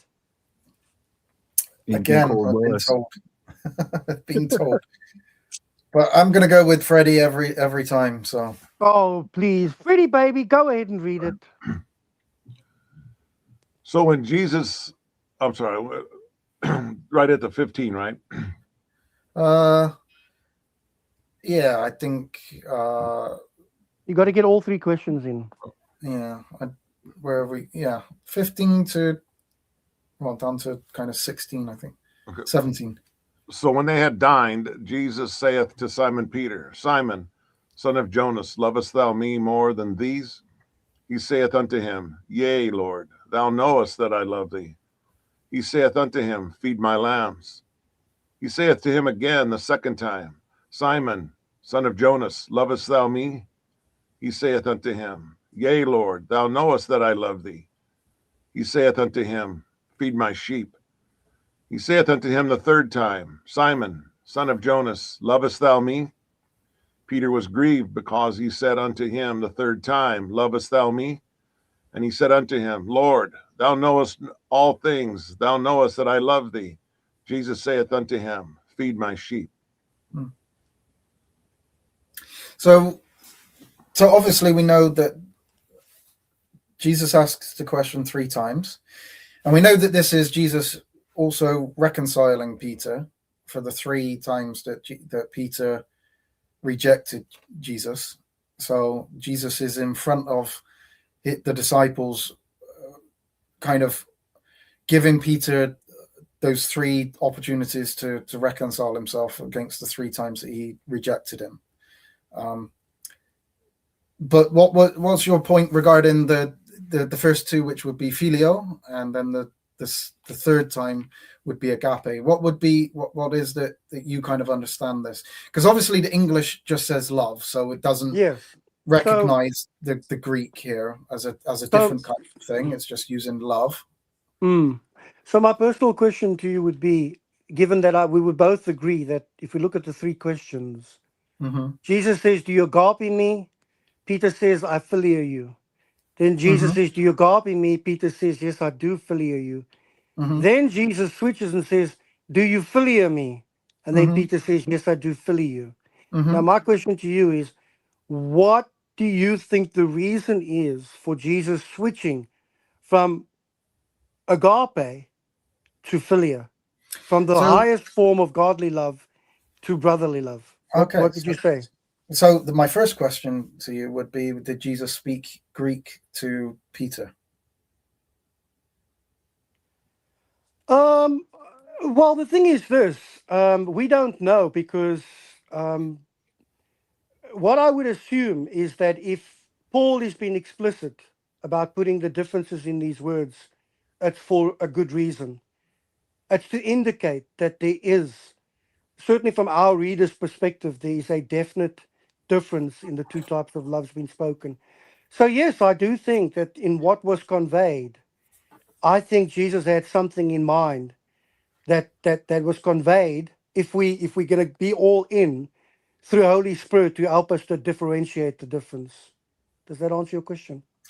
Kind of, although not directly, because I don't believe that Jesus spoke Greek to Peter, so I don't think that.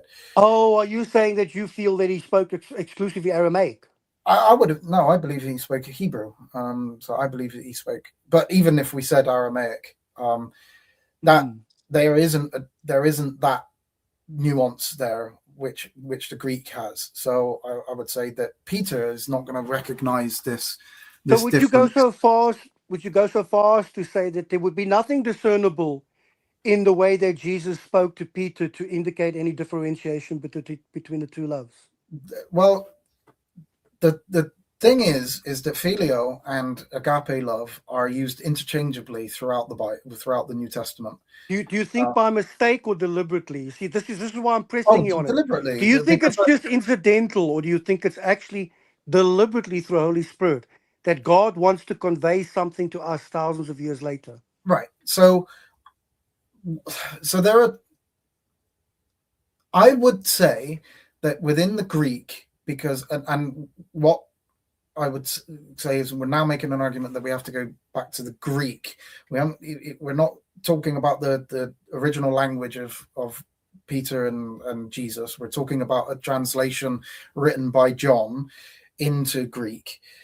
So he is using agape and filio as here. So there's obviously nothing within the English. There's nothing in the Latin that brings this out. We do have to then go into the Greek and make an argument from the Greek. I do think that there could be something in it. I think that to make it more than it really is, I think is a stretch. The fact is that the Bible, the New Testament, uses these two words interchangeably throughout. Sometimes God is filio loved, he's agape loved. Jesus is filio loved, he's agape loved. People are filio loved, they are agape loved. I think that there is could he be bringing out some kind of he wanted a more Christian love from him, but came down to his level of filio love? Could there be something in that? Maybe. I wouldn't make too much of it personally.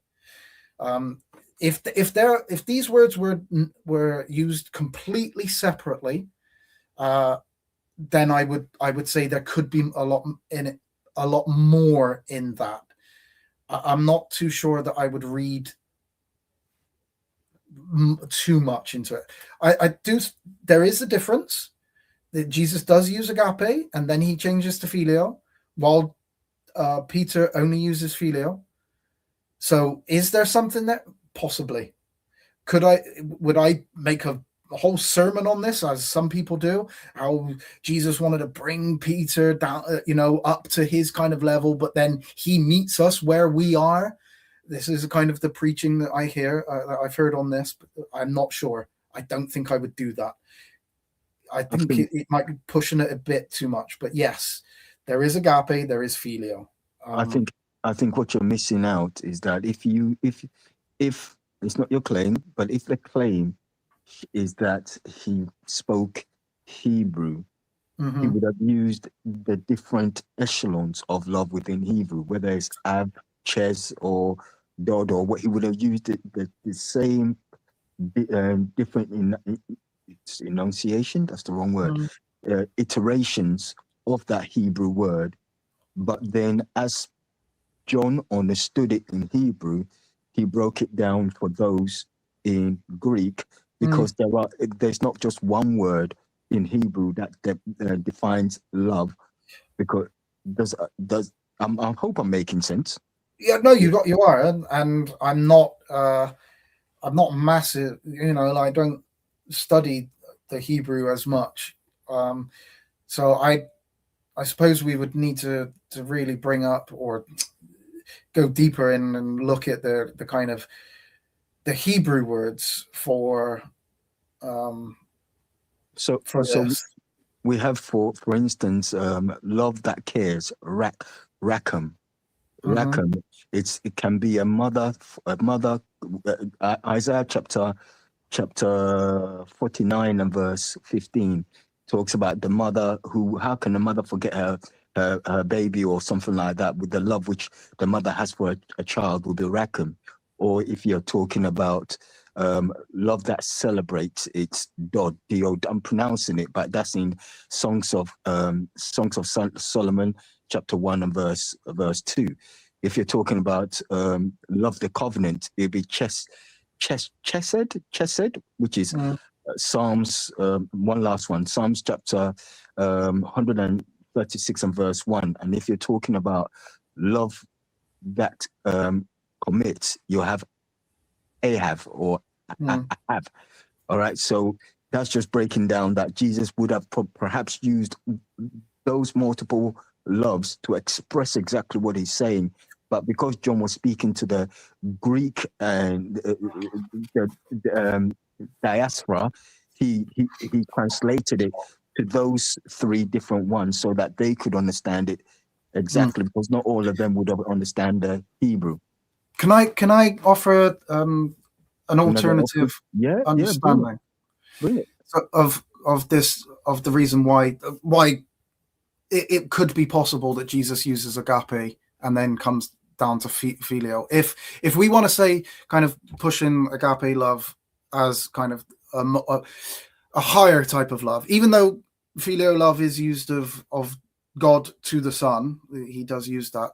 But if we do push this agape up and say that it's kind of this slightly higher love or whatever, and Jesus comes down from agape to filial love, then I'd like to offer a kind of an alternative understanding of that.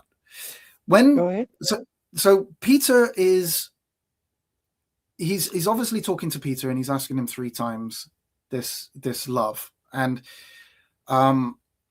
Peter denied Jesus 3 times. We remember that, and Peter was the one who was boastful and said, I'll never leave you. Basically, I'll never deny you. All right. So Peter was, very boastful in his undenying love for Jesus. So he was, he was thought of himself as quite, but then he kind of let Jesus down. And so I think that when we talk about that agape love back with Paul, he was saying how it is. You're meant to be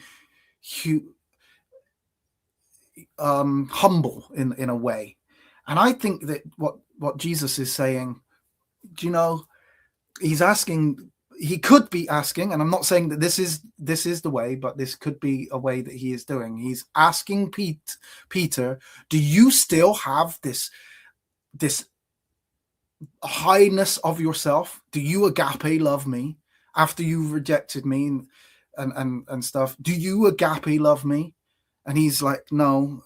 And Jesus is actually trying to make Peter humble himself and keep it at this lower kind of thing, and not be so haughty about himself and so up himself, how he loves, and trying to bring out this lowness in Peter rather than this highness that Peter kind of felt prior to the death of Jesus. I'll never leave you, and now Jesus is trying to humble him, and then he brings him down. Do you filio love me? Yes, of course. You know that I love you.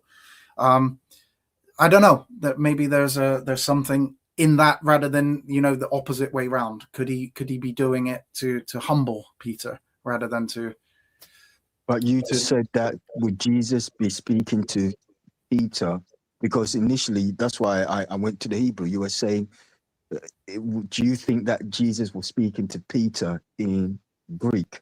Yeah. So I would just say the exact same argument, the same thing as what you said, that he could have been bringing nuances out in the Hebrew, where he was trying to see whether Peter was still this haughty, puffed up believer in him, or is he now being humble and humbling himself and just saying, yes, I do love you, Lord, rather than, yes, I love you, Lord, I'll do anything for you.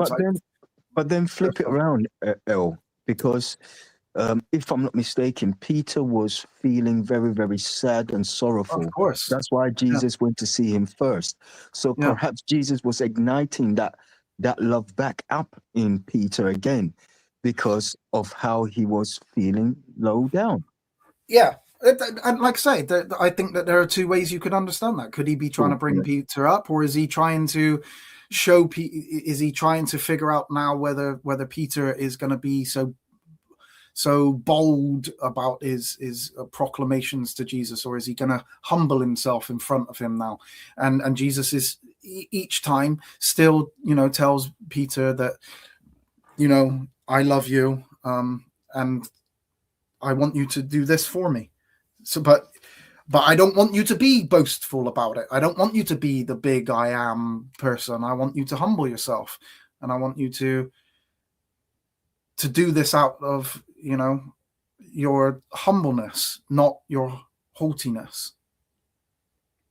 Just another way of looking at it. I'm not saying that that's correct. I just offering that is an interesting perspective. What's your view, Baz, and what's your view, Freddie? In other words, why do you think, if it's deliberate and explicit, why do you think Jesus goes from agape to philia? I mean, if you look at the account again, I think it says Peter was grieved in himself that he was asked 3 times. So as I said, the sword of doubt, Damocles, whatever it is, it can fall on any angle. I personally feel that Jesus was trying to pick him up by reminding him of why he loved him, because Jesus kept on saying, "Feed my sheep, feed my sheep." But there's also a humility, as LJ said, there's also a humility aspect in it, because Jesus would always want to deal with somebody humble. So if Jesus knew how obtruse, not obtruse, but how the kind of attitude that Peter had. That's why Jesus said, you know, Satan is begging something, but I will pray. Someone correct me, but he will pray for him so that, you know, he's not taken away. So Jesus understood who and what attitude Peter had. So he wouldn't have, I think he would have been gentle with Peter, because after, you know, denying him 3 times, it's surprising that Peter didn't go and do what Judas did. You know, took himself. So my simple understanding, because I want to look at it this way, is that Jesus was just trying to Jesus was bringing Peter up and gave him a good commission to show him that I love you as well. That's why you are Peter on this rock. So if he's bringing him up, trying to bring him up, why doesn't Peter come up to agape? Why does Jesus come down to filio? If we're putting a level on, why doesn't Peter come up to the level? Why is it that Jesus comes down to that level? If you know, well, he would come down to that level because once something is cracked, you need to start fixing it from the base up. You need to fix it. So bringing that brotherly love first, it's a foundation on which everything else can be built up on. And I think that brotherly love was what Peter really needed at that moment in time, not that self-sacrificing, because he already failed with that self-sacrificing by denying him 3 times. Whether it's so that could be why Jesus was like trying to see whether Peter was going to make proclamations of himself. Oh yes, I agape love you. Of course I do. You know I do. Well, no, I don't know you do, because you left me and you denied me 3 times. So your humility factor is a big key. I'm not going to dismiss that. I think that is the glue for the filial love. I think that is a glue. So I'm not saying you're wrong at all. I think that essence needs to be recognized, that Jesus was either humbling him, but at the same time, to humble somebody, you can also bring them up that way as well. You don't just leave them on the ground. I have a view that it's a marriage of both of what you're saying to a degree. Go ahead. Sorry, what, Ajay? I said, go on. Yeah, give us.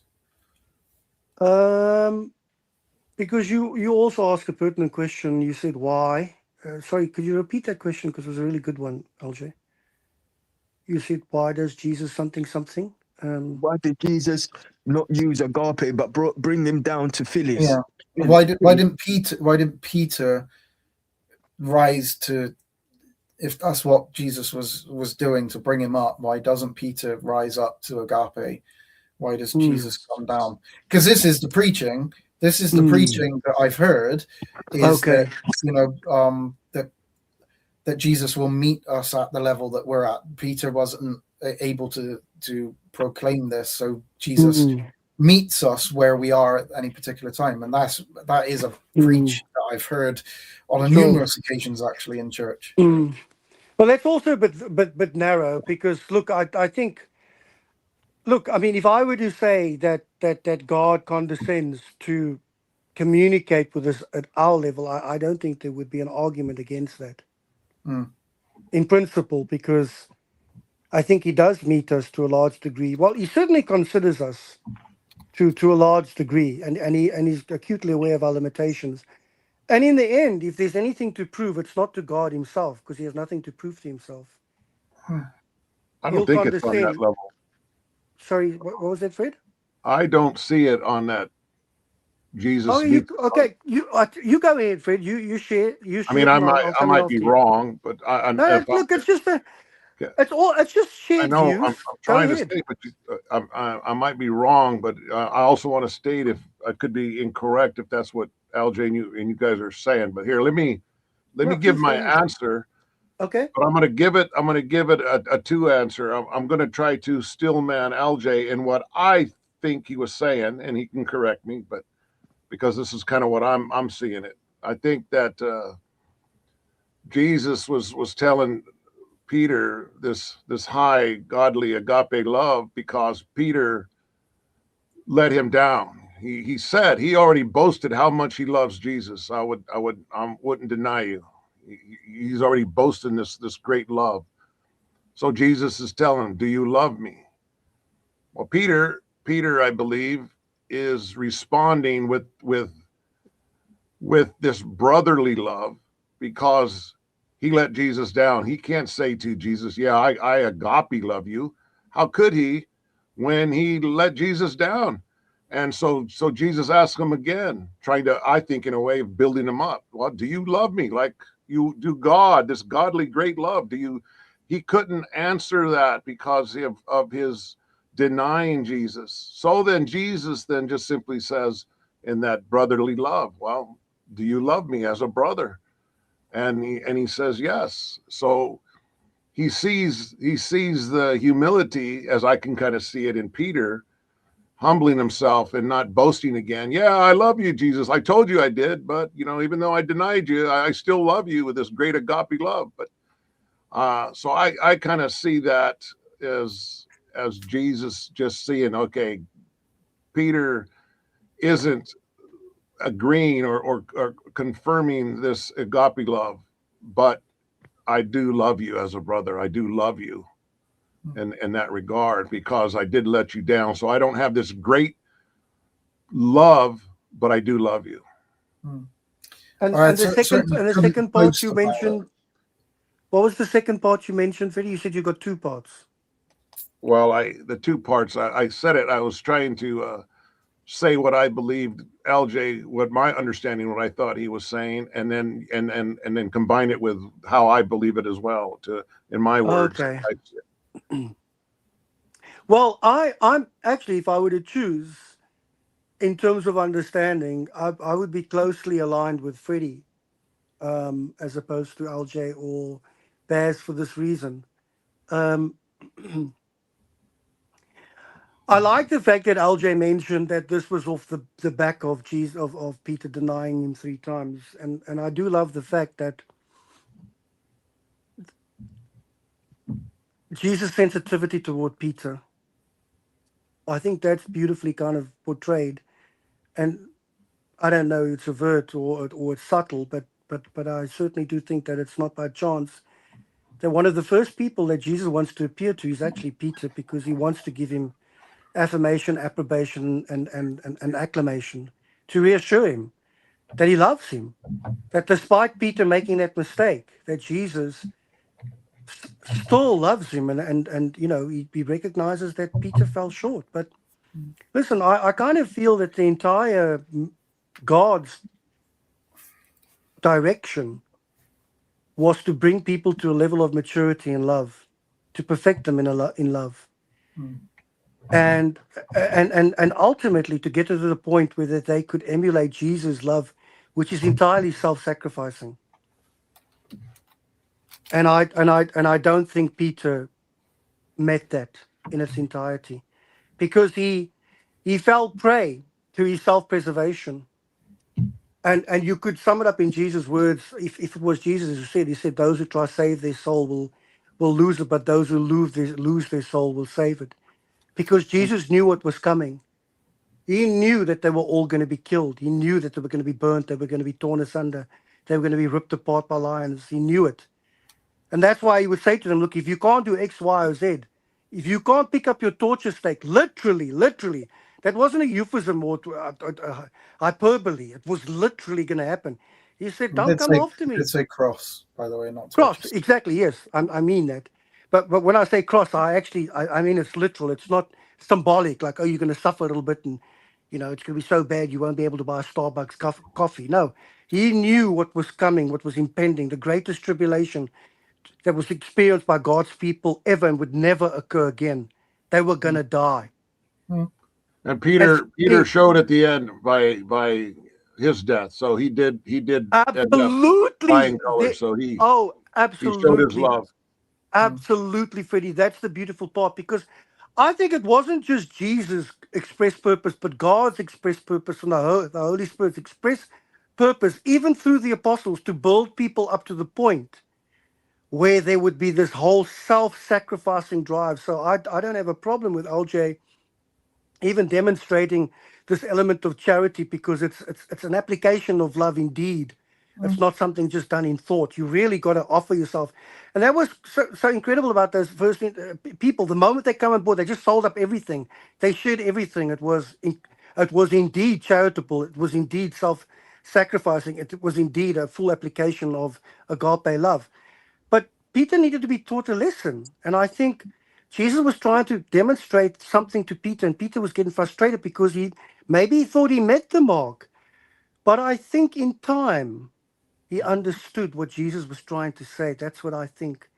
Because as he grew in maturity, I think that would be the case. So I don't think it's entirely one-dimensional to say, oh, the express purpose is Yeah, I think you're to probably come right down there. at his level and condescend with him. I don't think so. I just think Jesus was a very perceptive man. He knew when to push and he knew when to stop.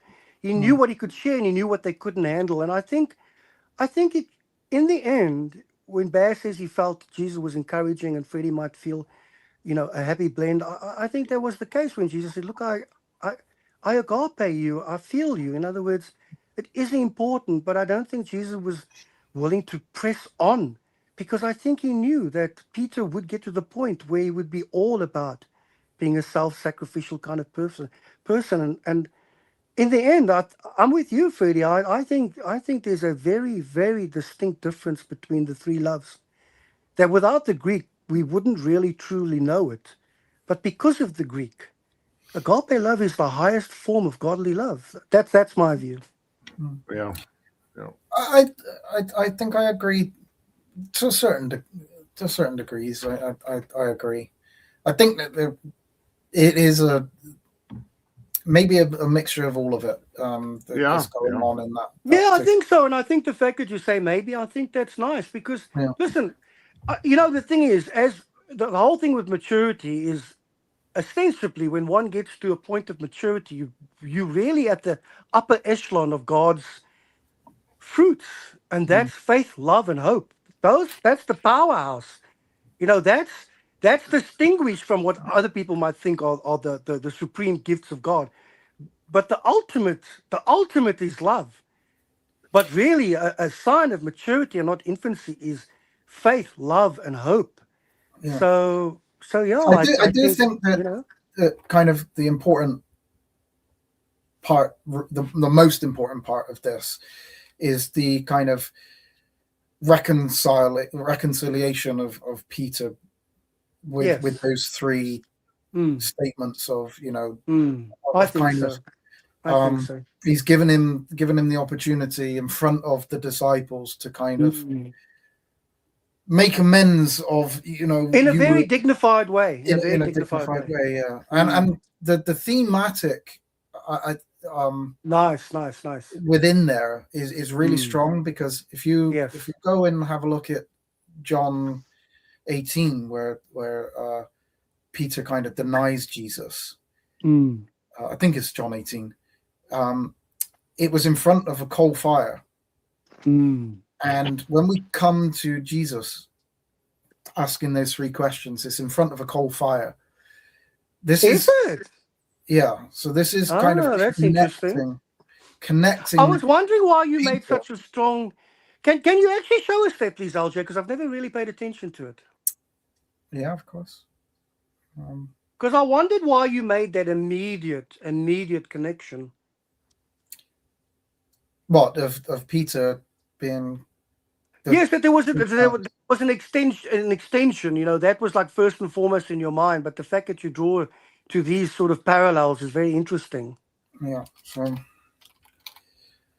So this is Peter's first denial, and the servants stood there, who had made a fire of coals, for it was cold, and they warmed themselves. And Peter stood with them and warmed himself. So he's at the.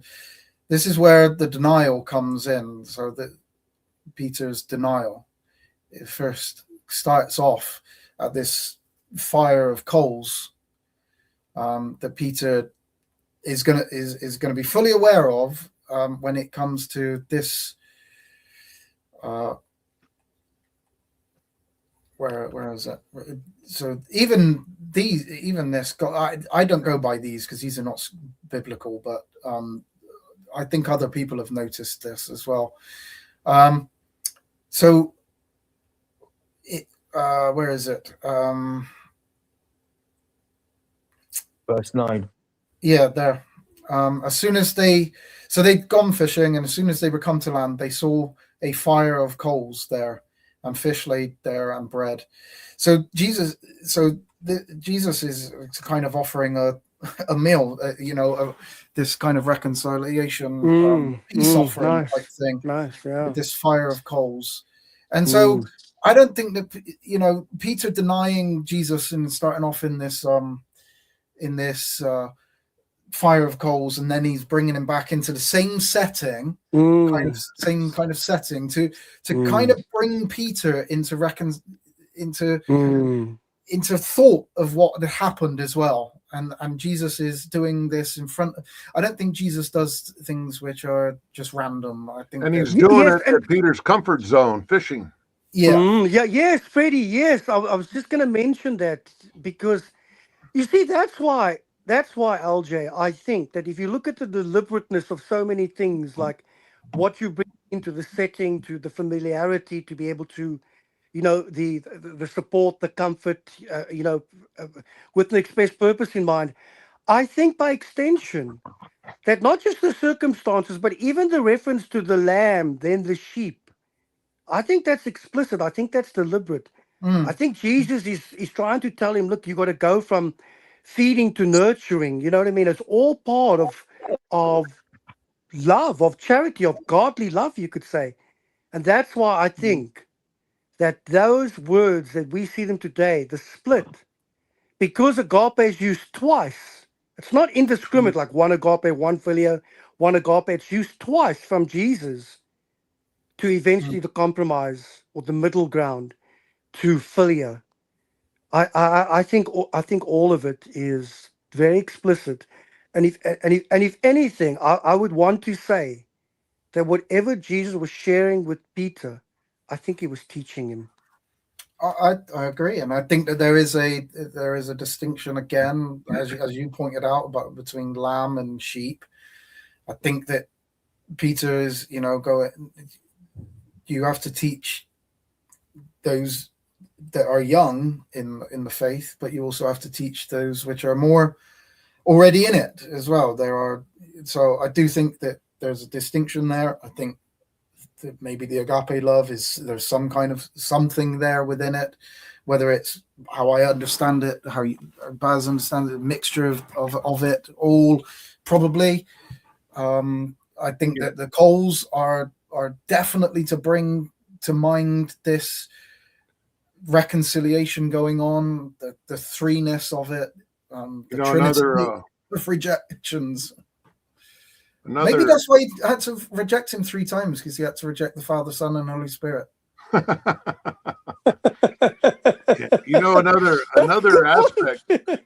Another aspect I see here that's kind of powerful, because even though we have the scripture that Peter denied, there was other apostles that left too, because they all left. It says they all scattered, but we only have Peter's words that he denied knowing Jesus. So even though there's others that scattered as well, Peter's is in the forefront.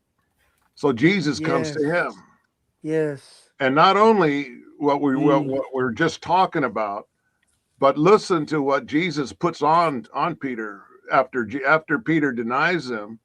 Well, I'm hoping you're agape, going to say what I'm not thinking, just Freddie. this, not just this agape love, but he's saying of all the apostles he's going to, you feed my lambs, you feed my sheep. You're going to be taking leadership here, and I'm calling on you, counting on you, to feed my sheep. And there's one more thing, Freddie, and you guys can give me your perspective, but I also think that Jesus had in mind, in the way he dealt very tenderly, but to help Peter advance. I think it was in anticipation of saying to Peter that unless that's misconstrued, that upon this rock, I mean, could it be that Peter was going to be that pivotal, is what I'm saying? No, not in that verse. Okay, That verse all doesn't right. mean No. that. Okay, Yeah, fine. no. Okay. All right, One then. thing I like to That's a tough week, but okay. Sorry, go ahead, Baz. thank you. One thing I like to mention is that Peter must have been in so much of a turmoil. Now, it doesn't mean just because a person is fishing with the rest of the people that from the external, a person is in peace. But internally, Peter must have been in such a turmoil that when this situation happened with Christ, asking him 3 times, whether we want to say 3 times, because 3 times he denied him. Now, this time, when Christ asked him 3 times, he clicked and denied him, and he became grieved. All things. Jesus was actually bringing peace to Peter. What Jesus did was bring peace upon him, and there was no way Peter could have been instrumental without having that peace. And if you look at the fruits of the Spirit, love, peace. He knows. Jesus. What did Peter say in the conversation? Lord, you know all things. So Jesus knew that Peter loved him. However, Jesus also knew that Peter wasn't at peace, and he needed to give him that peace for him to be instrumental. That's what I just wanted to say there. No, that's an amazing point. I've got a question for you, Baz. By the way, I like that. I like that too, Baz. That's good. Yeah. Very nice. Can I just bring one little thing out? Okay, go ahead. Regarding this fishing, because you say Can you guys hear me? Yeah, we can hear you, Kevin. Oh no, I'll wait, then I'll ask Baz the question. I just want to bring out this this fishing thing. That because Peter, what we have to understand is that Peter is gone back to fishing. Right, he's left that doing what Jesus had really wanted his disciples to do. They'd gone back to kind of fishing, and that's why Jesus provides the fish. He says, "You don't need to fish. I'll sort that out." That's not nice point. I don't want you to do that. I want you to feed the sheep. I'll feed you. You feed the sheep. That's what I want you to do. I don't want you to do the fishing. The fishing is, you were meant to be the fisher of men, not the fisher of fish. That's where you left this for me. I want you to leave it again and follow me and love me and go off and feed my sheep. So I think that that's why the fisher just provided. I think that's a great point there. That's another great one. When you add to what Jesus said, he did prophesy, strike the shepherd and the sheep shall flee, something like that, So it shows a wonderful quality of the kind of people we ought to be with regards to even one another or our children or those, whoever we have an argument with or whatever the situation is. We should put ourselves in that, I won't say moral high ground in a pompous way, because that's not what it's about, but put ourselves in that high ground to say, look, let's gather people back together. I had a conversation with somebody, a friend who let me down today, but I took that disposition and said to myself, these things will happen. And this is what Jesus said, it will happen. And for him to collect his people back together is such an example of that if we put ourselves in any leadership position, that this is what it takes to be a leader, to rally back the troop and then encourage them and let them go, send them back out to do what they have to do. But yeah. What was your question, Dad? I have one last question before I say goodnight. What's the time? Oh, yeah. Yeah, I'm going to be closing down in a minute because it is 25 past 12 here. So Okay, one question, and that was, you can answer it now. I'd be very interested in what everyone else says, but if it's too, it entails too much, we can drop it. We can answer it another time. But because I alluded to a reference in terms of Jesus being a pillar or whatever it was, that by no means does not take anything away from the fact that the apostles are the ones who are promised to be the pillars of the ecclesia. And so if Peter's included as one of those people who would be one of the 12 pillars of the ecclesia, I wanted to know, sorry, go ahead. I wanted to know why you felt that,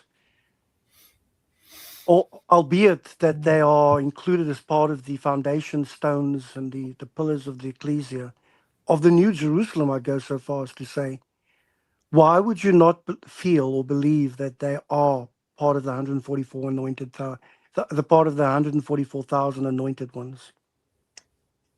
So on this stone, not on this stone, I make a covenant with you, he said, for a kingdom. All right. Now we all know when we look at the template of, or we should know when we look at the template of old Israel, that they had 12, then they had 24, then they had a multitude. If you go into Chronicles, it gives you a kind of a design of how it all works. So some people are going to be priests, all right? Some people are going to be kings. Now, they're within the kingdom of Jerusalem, the tribes of Jerusalem, each tribe or kingdom had a king, and each king, even though it says that, Rehoboam had, was it Rehoboam with the two cities, Judah and what's the other one? Judah and something else. What was the two cities? And then we Jeroboam and Rehoboam. Okay, Jeroboam, Rehoboam.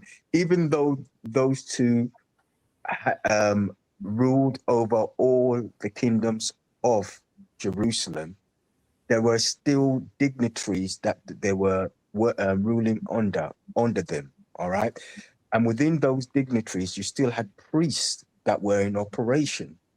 The 144,000, I believe, are priests that are doing functions of priest. Then we have 24 elders who have got 24 thrones. Those 24 elders with 24 thrones are not part of the 144,000. Then we have the 12 that Jesus made a covenant with, which are not part of the 144,000. So Revelation gives us a great mapping, a beautiful mapping of the leadership. First of all, Jehovah, but underneath Jehovah, then we got Jesus. With Jesus, he made a covenant with 12. He didn't make a covenant with the rest of them. Paul is not part of that 12 throne. Paul could be part of the 144,000, so could be Barnabas and Timothy and that, but they're not part of that ruling system that Jesus made a covenant with. Jesus didn't make a covenant with no 144,000. He's giving them an opportunity to rule, but not rule, but rule as priests. But he didn't make a covenant with them. Otherwise, we might as well say that, for my position, we might as well say that the 144,000 it's not a literal number. It's just a fictitious number, and it can comprise of many people, just as Jehovah's Witnesses are now beginning to say. And then you might as well say that the 12, even though it says that the cornerstone of Jerusalem, the church, New Jerusalem, which Paul is not included in, all right? It's not part of that 12 cornerstones. There's no 13, I'm not having a go at nobody in a way. There's no 13, it's only the 12, including Matthias, who are going to be the cornerstone of that church. And then it leads me to a different aspect. What are the Vaticans hiding? What true knowledge or the true canons which the apostles probably have written that the Vaticans are hiding? It just gets into a quagmire when I start thinking about this. So to quantify, and within the last 30 seconds, I believe categorically that the 144,000 are of a different ilk doing different things. They're not part of the 12 that Jesus made a specific covenant with.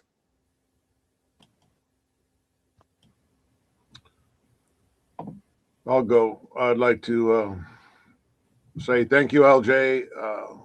Good night to all of you. Appreciate it. Thank you for the privilege and invite to be here with you and support and read. And I hope you all go in the peace of Christ and you all sleep well. God bless. Thank you, Freddie. Yeah. Bye-bye, Freddie. Bye. Shalom, Freddie. Peace. I just wanted to ask that question. Do you have any comments, LJ? No, I'm nothing. Oh, to add on okay. to that. I think that's a fascinating subject that it might be great to talk about. But I'll write I a just thesis wanted. on it for you. Sorry. I'll write a thesis and a thesis, not thesis. Thesis. No, it's not needed. I just wanted to know what your perspective was. And I'll deliver it for LJ's show next time. But how King James twisted it. It can always be discussed again. So LJ, did you listen to my show I had with Freddie? I was busy. I was listening in and out of certain things, so I did see some of it. I did see your painted nails and your quick change. Because I'm gonna sell it for £6.66 worldwide, regardless of the currency. Okay. So basically, in South Africa, you buy it for R6.66, but if you translate that against the pound or the dollar, it's a couple of pence. It's really, really cheap. But the principle is, regardless of where in the world, whoever buys it, it'll always only be £6.66. That's the. So I should release that in maybe 2 weeks. I thought of redoing all the music and superimposing my voice into it, because I've actually got software that allows you to actually split up every element of the music. So you can take out every instrument, including the voice, which is very powerful. It's going to allow you to basically create your own items, really, and extend the song or enhance the song or substitute. But although it's a project I'd probably love to do, it'll be too exhaustive. So I'm probably going to release it as it is. Yeah, and that's it. We'll see. We'll see if anybody buys the album. It's going to be interesting to see. There's nothing wrong with 666. He's just showing that he's just a human. Don't listen. 666 is all about the devil. That's what. Oh, I don't have a problem. That's what, I don't have a problem. Not you. It was. Yes. I'm just responding. That's what King James had made us think, that 666 is the beast. Anyway, with that, I'm gonna. James doesn't say that. He says that it's a number of a man, but never mind. I'm not going down the King James. You can bring that at me, Baz, another time. Okay, I want to have a concluding. I want to have a concluding comment, which will only take a minute because I haven't concluded. Was that not the okay? Right. No, so you need a conclusion. I'm not going to land again. I will say this: even though we had the discussion tonight, in terms of the way that word is portrayed in the King James, where I asked you, is it inconsistent, and the answer is yes, it's not consistent. I actually do believe, from a Bible reading perspective, that word, I think it actually takes away from a deeper understanding when the word love is used. I think it actually robs an import to ponder on. I think it cheapens the text by the word charity. That's my view. Because you're reading a 1611 translation in the eyes of somebody in 2026. So I think Maybe Yeah. or maybe not. But what I am saying is, you are. So I'm saying the inclusion of the word love, I think, enriches it. But the inclusion of the word charity, regardless of one's understanding, it cheapens it. Now, I'm not saying. I think it amplifies it. No, give me a second. I understand you've given your point of view, but I'm giving my conclusion. I'm saying I appreciate you might differ, but it is about perspective. And for me, if you had to offer me the two, I would reject the King James for that reason. Well, then that is fine. But like I say, you're interjecting. But thanks for the show. 2000 It was a nice discussion, and I appreciate it. Yeah. Okay. Well, I'm going to close down now because it is 25 to 1. Good night. Good night. I've Thanks for the show. I've got some study to do. But no problem. Thank you, Gavin, for being here. Thank you, Baz, Freddie. Thank you, Freddie, for obviously coming up and reading those verses for us. Much appreciated. Appreciate everybody that's been here listening in, whether you agree, disagree, as always. I just appreciate everybody that's taken part tonight. It's been good fun. It's gone on a little bit longer than I expected because we've had a good discussion at the end of that, and we've gone into some other stuff. So hopefully somebody has taken something from tonight. That's the main thing, is that somebody will get something about what has been said. So yeah, I do appreciate everybody being here. Freddie, I know, but yeah, thank you. I will say thank you very much again for coming up and reading that. But yeah, all of the people that have been here listening in, whether you've gone away and come back or whether you have just stayed, and if you've been up tonight as well and discussed, and all the comments that have gone in, I do apologize for not addressing everybody, but I do appreciate every single one. It does mean a lot. So yeah, 4 hours of time. I'm not quite Freddie yet, but we're getting there. Seems like they're growing in length, but hopefully they're not weakening in the actual information that is being presented. So I'm going to play out, as always, one of the songs that I wrote and present it. As always, it's not me singing. It is an AI-generated song, but it is my words.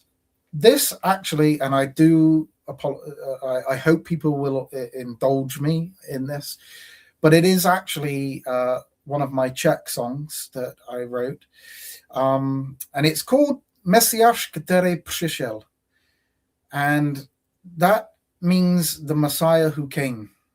That's just what it means. And there's a particular passage in there that you'll kind of hear repeated, and it's Děkuju Ježíši, that's thank you Jesus, Mesiáši můj, which is my Messiah, za krev, which is for the blood, sotekla, which that flowed, když tis za mě stoj, when you stood for me. So it's the Messiah who came. Thank you, Jesus, my Messiah, for the blood that flowed when you stood for me. Because Jesus stands in our place. And I say thank you to Jesus for what he did. And I love our Lord Jesus Christ. And in any language, I will proclaim Jesus as my Messiah and say thank you. Děkuju. Thank you for shedding your blood for me. And I'm going to say good night. Joseph, Bob is here. Bob, thank you for being here. I don't know whether you've just turned up or whether you've been listening and you've just been a bit silent and listened, but appreciate you being here, Bob. Thank you for coming in. So yeah, maybe you'll hear the words Děkuji Ježíši, Mesiáši můj, za krev, co tekla, kterž ty ze mňoj stojí. Or za mě stojí. Sorry. Mixing up my Czech. But hopefully you will appreciate the words even though they're in Czech. So I'd say thank you to you for being here, and good night. Shalom.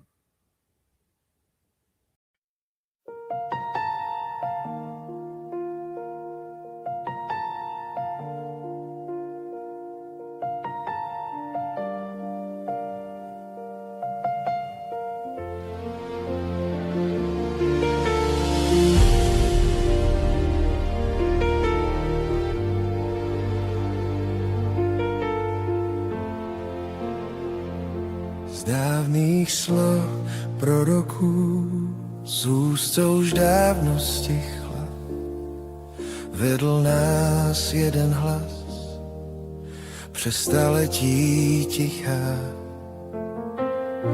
Mluvil o králi, co přijde, o služebníku, co ponese hřích, a ty jsi přišel v prostém těle. Boží slovo, Boží smích. Děkuju Ježíši, Mesiáši můj, za krev, co tekla, když ty za mě stůl. Naplněné písmo v ranách na tvém těle. Ty jsi byl zvýšen na dřevo, abych já žil celé. Děkuju Ježíši, Mesiáši můj. Otcem nazván syn milovaný, z otevřených nebes zněl hlas. Ty jsi mluvil slova, která léčí, pravdu, co znovu rodí nás. Přišel jsi k svému lidu a přesto tě nepoznal. Byl jsi kamenem, co stavitel z lidské pýchy odhodil stranou dál.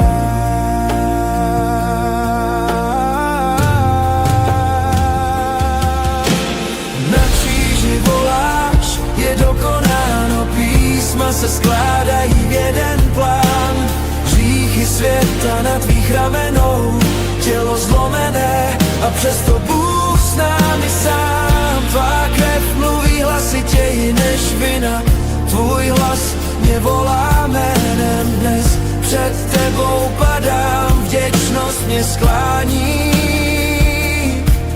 Mesiáši, ty jsi můj život, můj dech.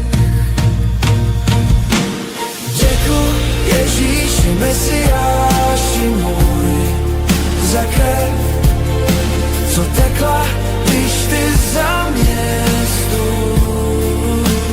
Naplněné písmo v ranách na tvém těle. Ty jsi byl zvýšen na dřevo, abych já žil celé. Děkuju Ježíši, Mesiáši můj, za krev, co tekla, když ty za mě stůl. Naplněné písmo v ranách na tvém těle. Ty jsi byl zvýšen na dřevo, abych já žil celé. Děkuju Ježíši, Mesiáši můj.